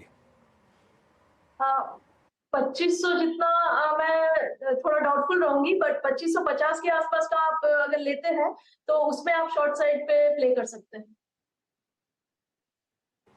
ओके, अभी इस स्टॉक ने अपना 20 डे एक्सपोनेंशियल मूविंग एवरेज तोड़ रहा है, डे लो की ट्रेजेक्टरी में आके ट्रेड करता है, 10 डे में दोनों तोड़े और 2500 पे ही इसका 50 डे में अलाइंड है। आशीष चतुर्मुता जी के पास चलते हैं आज के मिड कैप फंडा के लिए। बताइए आशीष, क्या पिक कर रहे हैं आप? जी, तो वीरेंद्र, इसमें मुझे जो स्टॉक पसंद है और हम इसको अपने पोर्टफोलियो में ओन करते हैं, स्टॉक है हिंडवेयर होम इनोवेशन का। पहले भी हमने इसकी चर्चा की थी, तो ये कंपनी जो है वो काफी जानी मानी ब्रांड है हिंडवेयर की, और खास तौर पे टियर 3 टियर 4 सेगमेंट के अंदर में मास मार्केट में इनका काफी एक अच्छा रीच है। पहले ये सैनिटरी वेयर के अंदर में काफी बड़ा काम करते थे, पर अब अभी ऑफ लेट पिछले 5-6 सालों में इन्होंने 4 प्रोडक्ट लाइन ऐड किए। तो पहला तो सैनिटरी वेयर था, दूसरा फॉसेट वेयर के अंदर में काफी अच्छा काम कर रहे हैं, पाइप्स एंड फिटिंग्स के अंदर में इन्होंने अपना बिजनेस सेगमेंट चालू किया, और चौथा है किचन वेयर के अंदर में, चिमनीज वगैरह के अंदर में काफी अच्छा काम कर रहे हैं। क्योंकि ये सब प्रोडक्ट कहीं ना कहीं एक दूसरे से लिंक्ड है, तो ये होम इनोवेशन के अंदर, होम बिल्डिंग के अंदर में काफी एक अच्छी ब्रांड मानी जाती है। और हमें लगता है कि इस स्टॉक को आप मार्केट कैप टू सेल्स देखना चाहिए, तो जहां 4,500 करोड़ का मार्केट कैप है और ऑलमोस्ट 3-3.25 करोड़ की सेल्स है, तो एक बहुत ही रीजनेबल वैल्यूएशन पे 1.2-1.3 time market cap to sales पे हिंडवेयर होम इनोवेशन की कंपनी मिल रही है। जबकि हम देखते हैं टिपिकली इस तरह की ब्रांड जो है वो 3 टाइम्स सेल्स पर अवेलेबल होती है, तो उसको देखते हुए हमें लगता है कि बहुत ही एक रीजनेबल वैल्यूएशन पे ये स्टॉक ट्रेड कर रहा है। वीकली मंथली चार्ट फ्रेम पे कंटिन्यूसली एक हायर टॉप हायर बॉटम का स्ट्रक्चर यहाँ बन रहा है। तो हमारा मानना है स्टॉक में अब 600 रुपए पे एक बहुत अच्छा बेस बना है, और 750 रुपए के लक्ष्य हमें लगता है हिंडवेयर होम इनोवेशन के स्टॉक में देखने को नजर आ सकते हैं। ओके, चलिए फिर ये होगी चारों ट्रेड्स। चलिए भी काम करते हैं, रिकैप का टाइम शायद है नहीं हमारे पास, क्योंकि बहुत कुछ लाइंड अप है शो में। पहले कल आने वाले नंबर्स का एक प्रीव्यू कर लेते हैं और सुमित के पास चलते हैं। सुमित, इतने सारे नंबर्स आ रहे हैं, कहाँ से शुरुआत कर रहे हो? मैं ONGC से शुरू करता हूँ, सबसे बड़ी कंपनी वही है, इसके नंबर आने वाले हैं। तो ONGC के नंबर्स में वैसे तो YOY Q-on-Q दोनों ही नंबर्स में बहुत एक्साइटमेंट नहीं है, फायरवर्क नहीं है, लेकिन आजकल वो कामकाज कर रहा है अपने क्रूड के मूवमेंट के ऊपर। तो ये नंबर्स है, रेवेन्यू फ्रंट पे करीब 25% गिरावट की अनुमान है, 40% YOY बेसिस पे मुनाफे में गिरावट का अनुमान है, मार्जिन 57% रहेंगे 67% या 62% के सामने। इसके अलावा जो कंपनी के EBITDA है वहाँ पर भी 18,000 करोड़ का एक आंकड़ा रहेगा, 25,000-26,000 करोड़ से घटकर ये नंबर आने का अनुमान लगाकर बाजार चल रहा है। दो तीन चीज़ें इसमें, एक रियलाइजेशन $76 पर बैरल, पिछली तिमाही में $77 पर बैरल था, पिछले साल इस तिमाही में ये $108 पर बैरल के आसपास है। ये एक्स ऑफ जो गवर्नमेंट ड्यूटीज़ हैं उसके अलावा है। इसके अलावा क्रूड सोल्ड करीब 4.6 मिलियन टन, गैस सोल्ड करीब 4 BCM के आसपास के। तो Q-on-Q YOY दोनों लिहाज से नंबर्स में थोड़ी सी वीकनेस देखने को मिलेगी। इसके अलावा जो दूसरा नंबर जिसके ऊपर आप नजर रख सकते हैं वो है सन टीवी का। सन टीवी के आज ये जी का भी जो फैसला आया उसके बाद सन में भी काफी स्पार्क है। तो सन टीवी केस में ICICI सिक्योरिटीज मान रहा है कि रेवेन्यूज बढ़िया रहेंगे, 1386 करोड़ रुपए के आसपास का रेवेन्यू रहने का अनुमान बाजार लगाकर चल रहा है। EBITDA करीब 825 करोड़ रुपए, मार्जिन 60% के आसपास रहेंगे, और मुनाफा भी 494 करोड़ से बढ़कर आएगा। मिक्स नंबर दिखेंगे आपको YOY बेसिस पे, लेकिन सीक्वेंशियली ये नंबर बहुत ही बढ़िया है। 65% के आसपास के जंप की बातचीत Q-on-Q बेसिस पे रहने का अनुमान है। एडवर्टीजमेंट रेवेन्यू 333 करोड़ 343 करोड़ रुपए के सामने, सब्सक्रिप्शन रेवेन्यू 423 करोड़ 411 करोड़ रुपए के सामने, और IPL का रेवेन्यू 250 करोड़ से सीधे 400 करोड़ YOY बेसिस पर, और सीक्वेंशियली भी यहाँ पे एक बढ़िया पिकअप आने का अनुमान बाजार लगाकर चल रहा है। तो बढ़िया नंबर Q-on-Q बेसिस पे आपको सन टीवी के दिखाई पड़ेंगे, YOY बेसिस पे थोड़े flat subdued kind of number यहाँ पर देखने को मिल सकते हैं। इसके अलावा ग्लेनमार्क तीसरा नंबर है, जहां पर 3,000 करोड़ रुपए के आसपास के एक रेवेन्यू का अनुमान है 2,700 करोड़ रुपए के सामने, EBITDA 523 करोड़ 432 करोड़ रुपए के सामने, मुनाफा 178 करोड़ 193 करोड़ रुपए के सामने। Q-on-Q नंबर्स पे भी ये थोड़ा सा वीक साइड पे नंबर रहने का अनुमान है, लेकिन यहाँ कमेंट्री क्रूशियल है, स्पेशली डेट को लेकर क्या कमेंट्री है, US लॉन्चेस को लेकर क्या कमेंट्री है, नए प्रोडक्ट्स को लेकर क्या कमेंट्री है, ये कुछ चीज़ें हैं जिनको बाजार कीनली वॉच करेगा। और लास्टली जो नंबर आपको देखना है वो है वोल्टास का, और क्योंकि वोल्टास के केस में बहुत सारी चीज़ों को ऑलरेडी बाजार डिस्काउंट करके चल रहा है, काफ़ी हद तक यहाँ बिकवाली आ चुकी है। तो वोल्टास के केस में अगर नंबर्स देखे जाएं तो करीब 2978 करोड़ रुपए का एक रेवेन्यू का अनुमान है, मुनाफा 50% बढ़ने का अनुमान, लो बेस की वजह से भी यहाँ पर नंबर में थोड़ा एक पिकअप आता हुआ दिखाई पड़ सकता है। इसके अलावा अगर EBITDA और ऑपरेटिंग प्रॉफिट की बात की जाए तो EBITDA फ्रंट पे करीब 225 करोड़ और मार्जिन 7.5% के आसपास बढ़ने का अनुमान है। एक्सटेंडेड रेंज का इम्पैक्ट जरूर हुआ है, लेकिन मिडिल ईस्ट बिजनेस थोड़ा सा बेटर परफॉर्म करता हुआ दिखाई पड़ेगा, तो वो एक पार्ट है। दूसरा इनपुट कॉस्ट कम हुई तो मार्जिन पे इफेक्ट है, इसीलिए बहुत हद तक चीज़ों को ये डिस्काउंट करके चल रहा है। खराब नंबर में बहुत बड़ा रिएक्शन नहीं आएगा, इस लिहाज से भी आप वोल्टास पे नजर रखेंगे। ओके, वोल्टास पे नजर रहेगी इस समय सुमित की। बाकी कोई पोल जिस पर चारों हो गए, ठीक है। तो इतने सारे नंबर्स आए थे, मैं सोचा बाकी पूछ लेता, कोई और भी अगर आपने बनाया हो पोल तो। खैर सुमित, बहुत बहुत शुक्रिया। एक काम करते हैं, बिग मार्केट वॉइसेस में हमारे साथ जो हमारे मेहमान जुड़े उनको जोड़ लेते हैं। एक्सिस सिक्योरिटीज़ के नवीन कुलकर्णी हमारे साथ इस समय। नवीन जी, गुड आफ्टरनून। क्या लग रहा है मार्केट को लेकर इस समय, क्या व्यू बन रहा है? क्योंकि आज काफ़ी प्रेशर है मार्केट में, ये पॉलिसी रिलेटेड है या ये ग्लोबल मार्केट का प्रेशर है आपके हिसाब से? थोड़ा बहुत तो प्रेशर मार्केट पे एक्सपेक्टेड था। जब हमने लास्ट टाइम भी जब हमारा डिस्कशन हुआ था तो उस समय मैं ये बता रहा था आपको कि जो FY24 का जो रिटर्न है वो काफी हद तक फ्रंट लोड हो चुका है, तो उसके हिसाब से आगे जाके जो ऑपरेशनल परफॉर्मेंस कंपनीज के डिलीवर करेंगे तो उसके हिसाब से आगे रिटर्न बनेगा। तो to some extent valuation front load हो चुका है, और यहाँ से न्यूज फ्लो अगर ज्यादा पॉजिटिव नहीं रहा तो थोड़ा बहुत करेक्शन मार्केट का स्वाभाविक है।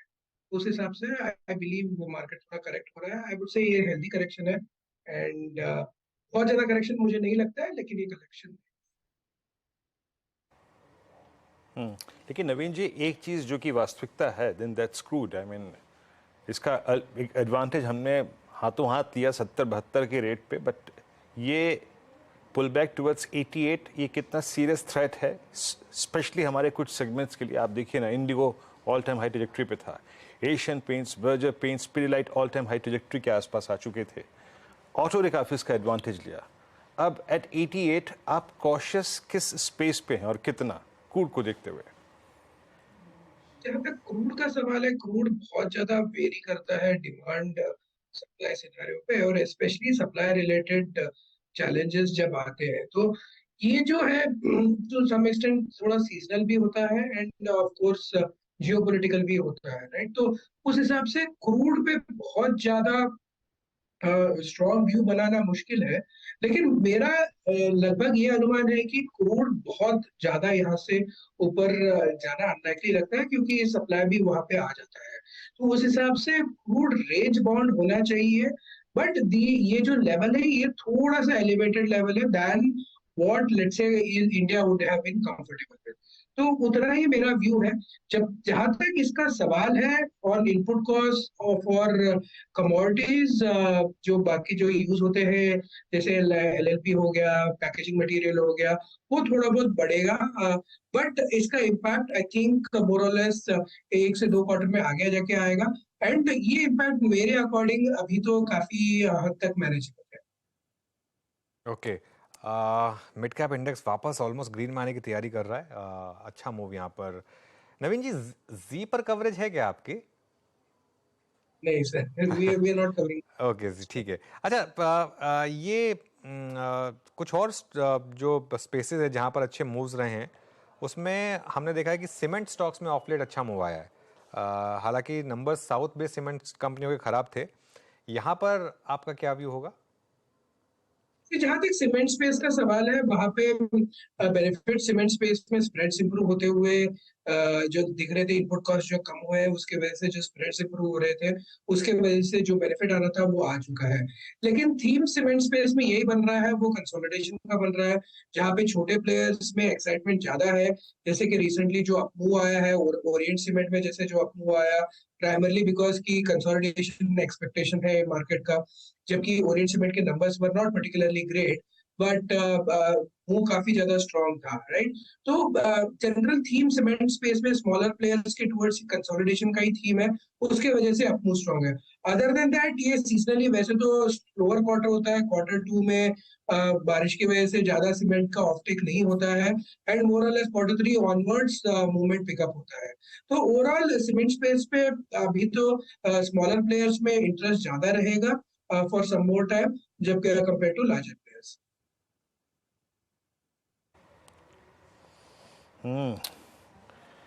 सीमेंट पे ये नवीन जी का व्यू था। नवीन जी, अच्छा, एक और चीज़ जिससे हम लास्ट वीक वाकिफ हुए वो था PSU बैंक्स के नंबर्स, SBI के नंबर्स, जो कि शायद NIMs के फ्रंट पे बाजार को एक शॉक देके गए। हालांकि बैंक निफ्टी उसके बाद कोई कोलैप्स नहीं हुआ, लेकिन अब क्योंकि पूरे बैंकिंग में कूल ऑफ है, HDFC बैंक में कूल ऑफ है, एक्सिस बैंक में कूल ऑफ है, PSU बैंक्स में कूल ऑफ है, और आप बाजार में एक सीरियस डाउनसाइड यहाँ से एक्सपेक्ट कर भी नहीं रहे हैं, तो इस कूलिंग ऑफ में आप ज़्यादा तर्कसंगत लॉजिकल बाय करना क्या समझते हैं इस वक्त, प्राइवेट बैंक्स या फिर PSU बैंक्स? जहाँ तक बैंकिंग सेक्टर का सवाल है, ये काफी ज्यादा बड़ा सेक्टर है। अगर देखेंगे, यहाँ पे बड़े प्राइवेट बैंक्स है, छोटे प्राइवेट बैंक्स है, और उसी तरह से लार्ज PSU बैंक्स है, और mid size small size PSU banks भी है।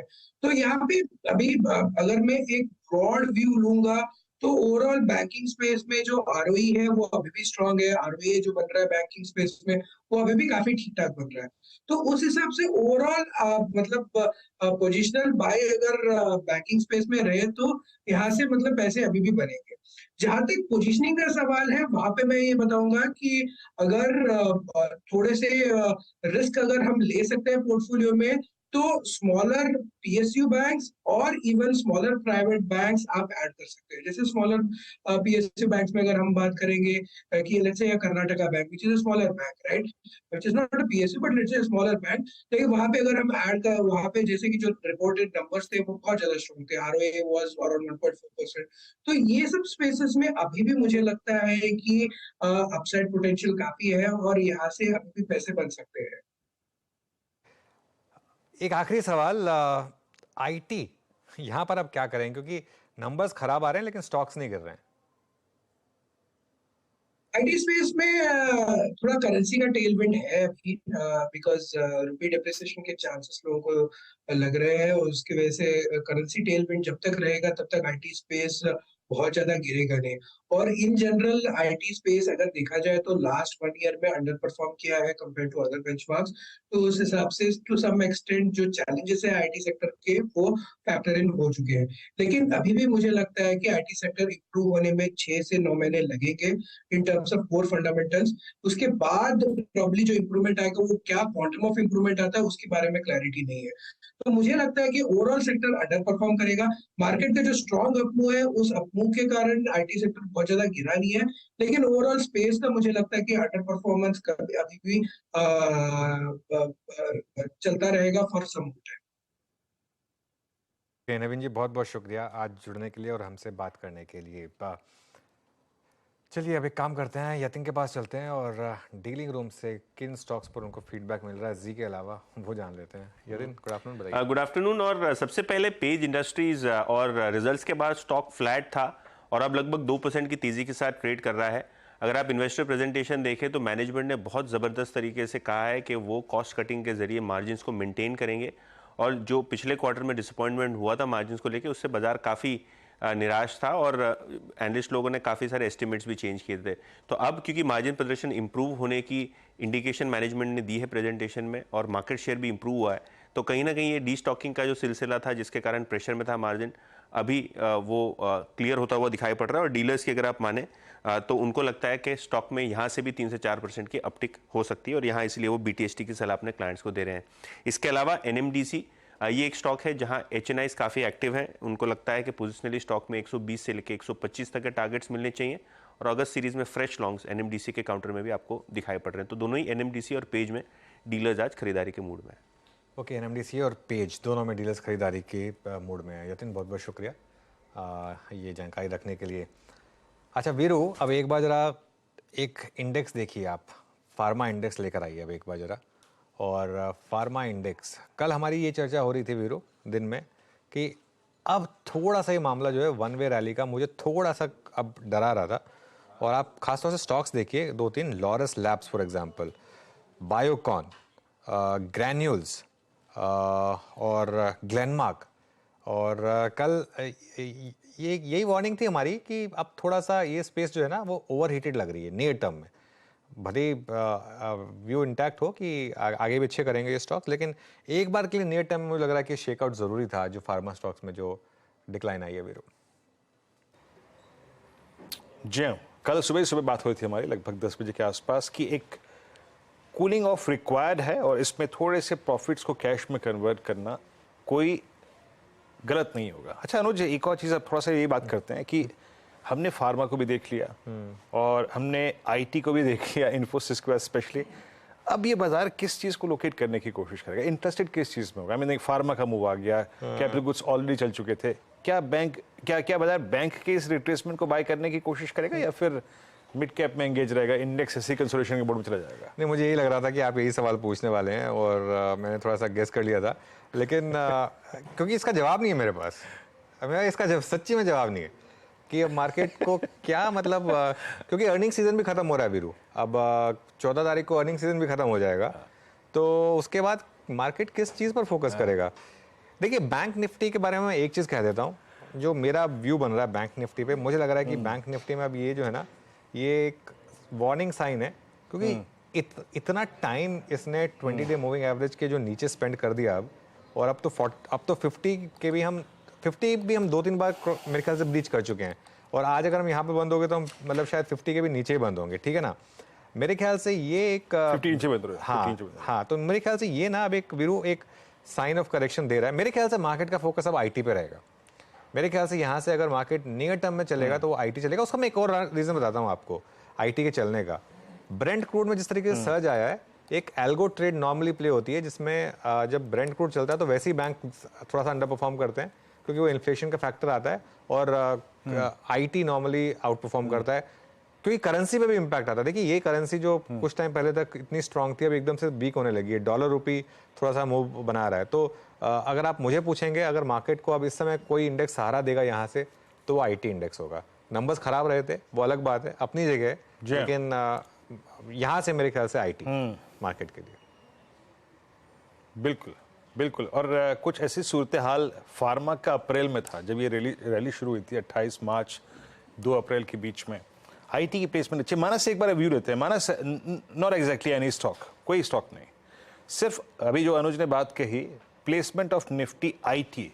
और मुझे याद है, मतलब मई 2022 से लेकर अब तक ये जो 4 हाइज लगे हैं इसी रेंज में है। 31,250, 31,187, उसके बाद एक हाई था 14 जुलाई का 31,313, नाउ इट्स 30,885।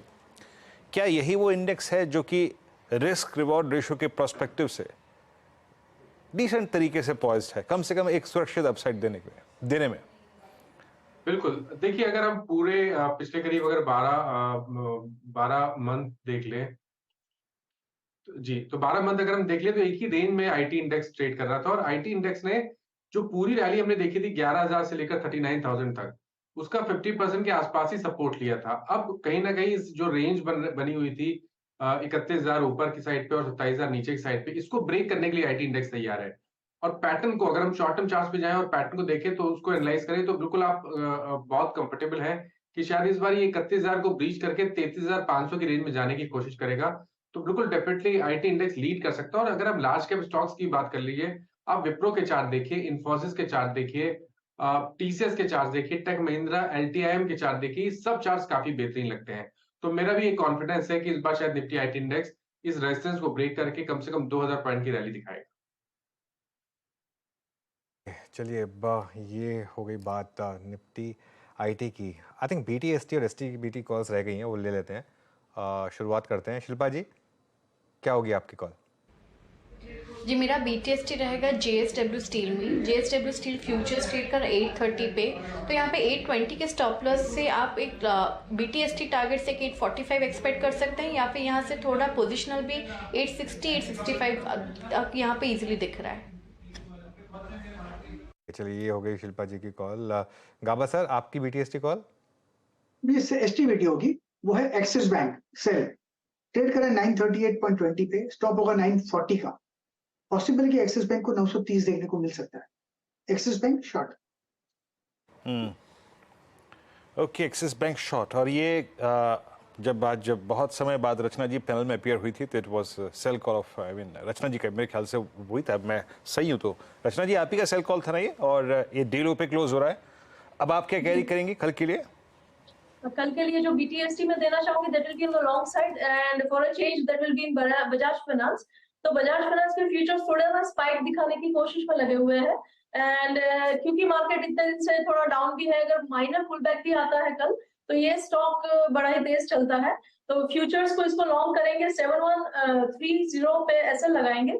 ऊपर वाली साइड पे इसके टारगेट होंगे 7230 एंड 7260।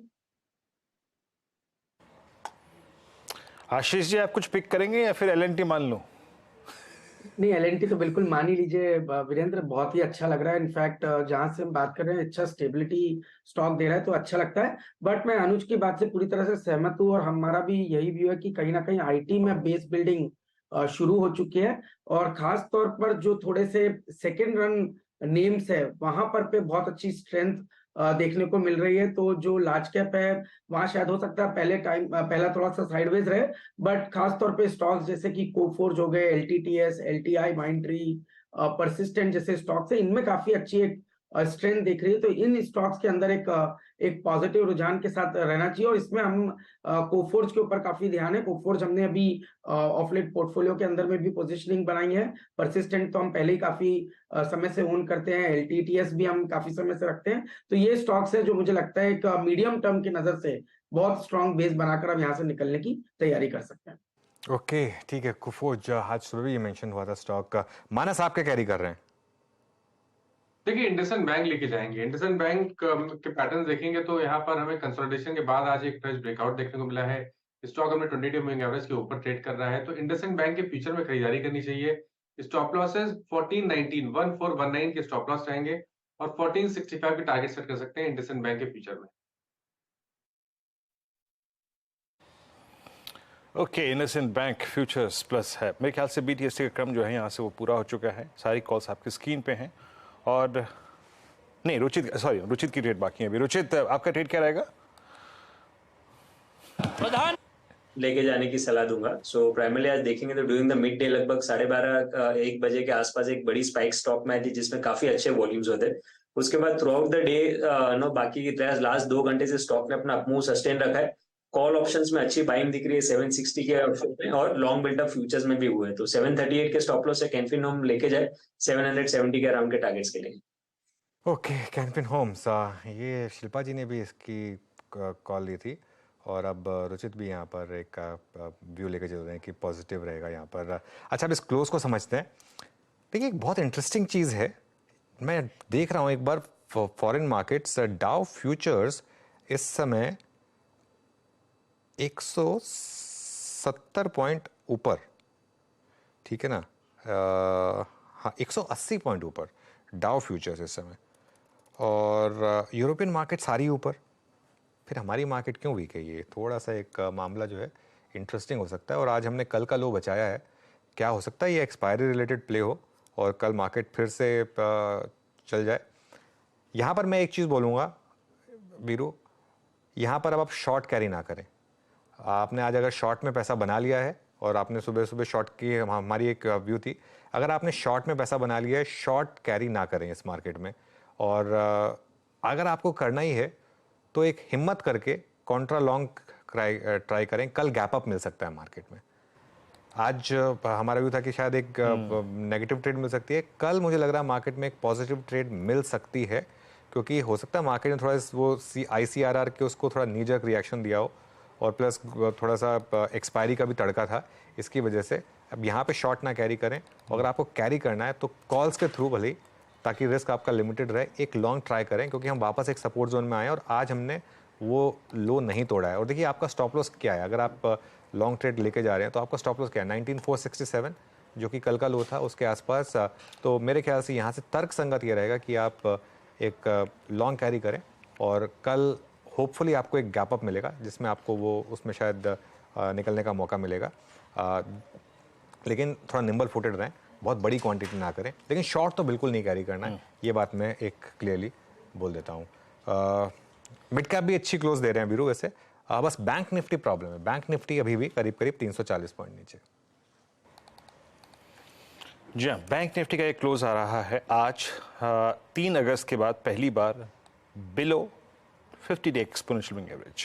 और आज का निफ्टी बैंक का intraday high specially on the policy day आज था 10-डे एक्सपोनेंशियल मूविंग एवरेज, यानी 10 डे को हमने 2 अगस्त से लेके अब तक नहीं क्रॉस किया है मल्टीपल अटेम्प्ट्स पे, और आज सेकंड डे 50-डे मार्क नीचे क्लोज आता हुआ।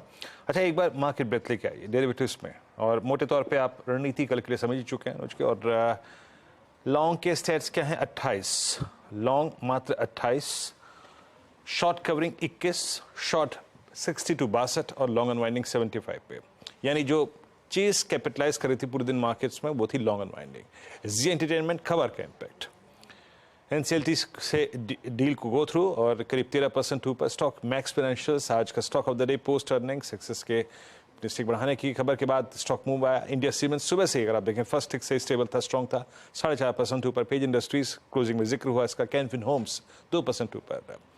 शॉर्ट कवरिंग कहाँ थी? Trent strong move. HDFC AMC almost इस दौर के हाईएस्ट क्लस्टर में ट्रेड करता हुआ। सिंजन ने आज 10-डे एक्सपोनेंशियल मूव से पुल बैक लिया। अदानी पोर्ट्स 10 जनवरी के बाद के हाईएस्ट क्लस्टर पे। और टेक महिंद्रा में ये आज IT स्पेस में सुबह इसका उल्लेख हुआ था आज बिग स्टॉक्स में। और माफ कीजिएगा स्पॉटलाइट पे मेरे ख्याल से। ग्रेनुअल्स बैकफुट पे। प्रोफार्मा में प्रॉफिट बुकिंग थी आज। ग्रेनुअल्स के अर्निंग्स पे अच्छी नहीं थी। महानगर गैस, पिडलाइट, क्रूड का इंपैक्ट। क्रूड एट 88, पिडलाइट आपकी स्क्रीन पे 3.5% गिरा। बाटा के नंबर्स अच्छे नहीं थे। मदरसन सुमी लगभग 3% नीचे। आज यहाँ पे शॉर्ट बिल्डअप हुआ न्यूज फ्लो के आधार पे। बाकी लॉरस लैब अनवाइंडिंग, प्रॉफिट्स को कैश में कन्वर्ट करना। Biocon unwinding. ICICI लोम्बार्ड खबर का इम्पैक्ट था इनको मेरे ख्याल से। जो मैं एग्जैक्टली खबर स्किप कर रहा हूँ, बट हिंदुस्तान कॉपर एक हल्का सा अनवाइंडिंग थी यहाँ पे, लॉन्ग अनवाइंडिंग। और इंडिया बुल्स हाउसिंग फाइनेंस, ये कुछ कंपनीज जहाँ पे आज थोड़ी दिक्कत थी। थोड़ी सी जो लॉन्ग्स थे वो प्रॉफिट्स को कैश में कन्वर्ट करते दिखाई दिए। अच्छा, जाते जाते एक स्टॉक और ले लेता हूँ यहाँ पर जो कि अच्छे क्लोज की तरफ बढ़ रहा है। That's Coromandel at 1079। ये इस दौर की हाईएस्ट क्लस्टर पे सितंबर 2022 के बाद। एक जस्ट सिंपल सा एक आउटलुक रुचित, कोरोमंडल पॉसिबल है 1100-1105 का जोन, द हायर साइड यहाँ पर बहुत संक्षेप में? पॉसिबल है। रिलेटिव आउट परफॉर्मेंस क्लियर है मार्केट के कंपैरेटिवली। वॉल्यूम्स भी अच्छे हैं। सो आई थिंक यहाँ पे 1100 तक के लेवल्स नियर टर्म में डेफिनेटली स्टॉक में आ सकते हैं। ओके, चलिए अब एक काम करते हैं, निफ्टी की क्लोजिंग समझ लेते हैं। इनफैक्ट वॉल पे चलते हैं सीधा फिर और देख लेते हैं मार्केट किस तरीके से बंद हुआ। 19,550 पर बंद। लो से अच्छी रिकवरी और पॉलिसी के बाद एक नीजक रिएक्शन देखने को मिला आपको मार्केट में और उसके बाद रिकवरी। बैंक निफ्टी पे लेकर आई एक बजरा और ये बैंक निफ्टी यहाँ पर भी एक रिएक्शन था, नीजक रिएक्शन कहें भले ही। इसका भी एक बार इंटरडे दिखा देंगे मुझे एक बार जरा बैंक निफ्टी का, उसके बाद आता हूँ मैं ये सब हीट मैप पर और सेक्टोरल इंडिसेस पर। चलिए 322 पॉइंट करीब बैंक निफ्टी नीचे था और ये देखिए अब इंट्राडे लेकर आते हैं बैंक निफ्टी का। ये देखिए ये एग्जैक्टली ये जो मूव आया पॉलिसी के बाद, उसके बाद हमने उसको ब्रीच भी किया इंट्राडे में एक बार फिर से, लेकिन फिर डिफेंड कर लिया। तो ये एक तरीके से बुल्स के लिए एक राहत की खबर। चलिए अब बाकी के सेक्टोरल इंडिसेस लेकर आते हैं और देखते हैं कि किस तरीके के ट्रेड्स रहे। निफ्टी IT फ्लैट रहा, थोड़ा पॉजिटिव, इनफैक्ट डे हाई पर ही बंद हुआ करीब। मिड कैप इंडेक्स ने आज फिर फ्रेश ऑल टाइम हाई बनाया और उसके बाद स्मॉल कैप इंडेक्स देख लेते हैं एक बार। स्मॉल कैप इंडेक्स इस समय आपकी स्क्रीन पर आएगा, ये करीब 0.5% नीचे। बाकी के सेक्टोरल इंडिसेस में आज कुछ खास मूव है नहीं, तो हम एक काम करेंगे अब सीधा चलिए FMCG करीब 1% नीचे। एक बार मेटल्स देख लेते हैं करीब 0.6% नीचे। हीट मैप लेकर आते हैं निफ्टी का एक बार। फार्मा में आज थोड़ी सी डिक्लाइन थी, देखते हैं आज कहाँ पर तेजी कहाँ पर मंदी, क्योंकि नीचे बंद हुआ मार्केट तो नीचे वाले स्टॉक से शुरुआत करेंगे। कोटक नीचे था 2%, एशियन पेंट्स नीचे था 3%। ये ब्रेंट क्रूड का इम्पैक्ट एक एशियन पेंट्स पर। SBI life, ITC, Britannia, axis bank, Apollo hospitals, ये कुछ स्टॉक्स थे जहाँ पर करेक्शन आई। भारतीय एयरटेल, ICICI बैंक में भी। उसके अलावा TCS नीचे था, इन्फोसिस नीचे था। ये कुछ स्टॉक्स थे जो इस समय आपको सेलिंग प्रेशर में दिखाई देंगे। Hindustan Unilever, Maruti, Larsen and Toubro, doctor Reddy's, ये कुछ और स्टॉक्स जहां पर इस समय सेलिंग प्रेशर। ऊपर क्या था? अदानी ग्रुप स्टॉक्स 2% ऊपर। अदानी एंटरप्राइजेस निफ्टी का टॉप गेनर, 1.5% ऊपर अदानी पोर्ट्स, कल भी मेंशन था अदानी पोर्ट्स हमारे बिग स्टॉक में। Titan, JSW steel, ONGC, tech Mahindra, ये कुछ स्टॉक्स थे जहाँ पर आज अच्छे मोमेंटम आपको देखने को मिले। उसके अलावा बजाज फाइनेंस, रिलायंस, डिवीज़ आज घुमा। डिवीज़ इनफैक्ट लो से अच्छी रिकवरी देकर ग्रीन में बंद होता हुआ। SBI, ये कुछ और स्टॉक्स थे जहां पर आज आपको तेज़ी देखने को मिली। तो कुल मिलाकर मामला रहा करीब 83 पॉइंट नीचे निफ्टी का। चलिए सीधा सौदा की टीम लेकर आते हैं आज आशीष और नीरज की और देखते हैं कि यहाँ पर कौन से स्टॉक्स में अच्छे मोमेंटम आपको देखने को मिले। आशीष की टीम में वैरक इंजीनियरिंग, मैक्स फाइनेंशियल, ग्रैन्यूल्स नीचे और विसाका इंडस्ट्रीज खराब नंबर्स के बाद। और नीरज की टीम लेकर आते हैं। नीरज की टीम में जी एंटरटेनमेंट में सबसे ज़्यादा गेन 16% ऊपर, फोर्स मोटर्स 10% ऊपर, FDC 5.5% ऊपर और श्नाइडर करीब 2.5% ऊपर। मैं एक्चुअली वो वॉल पे जाने से पहले वो बैन वाले स्टॉक्स देखना चाह रहा था, अब खैर फिर भी एक बार रिविजिट कर देते हैं। वो जो बैन में आने वाले स्टॉक्स हैं ये आपकी स्क्रीन पर इस समय मनापुरम, जी, कैनफिन होम्स और लास्ट कौन सा, ग्रेन्यूल्स। चलिए फिर अब कल की तैयारी करेंगे। और कल वीरो एक दिन जिसका खासा इंतजार रहता है ना, फ्राइडे। जी हाँ, खासा इंतजार रहता है।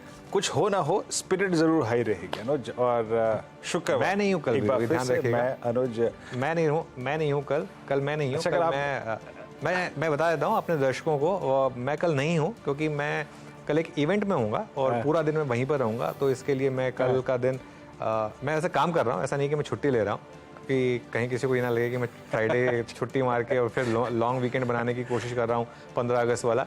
बिल्कुल नहीं, मैं 14 अगस्त को वापस आऊँगा और कल भी मैं काम ही कर रहा हूँ एक्चुअली। और कल तो मैं काफ़ी लेट नाइट तक वो इवेंट में रहूँगा, तो काम ही कर रहा हूँ मैं। लेकिन कल मैं अनफॉर्चुनेटली आ नहीं पाऊँगा, चैनल पर नहीं आ पाऊँगा। कोई बात नहीं। और कल फिर मुलाकात होगी मेरी, आशीष, नीरज जी के हर्षता की सुबह 6:57 पे मॉर्निंग कॉल में और उसके बाद 7:57 पे मुनाफे की तैयारी। तब तक के लिए नमस्कार।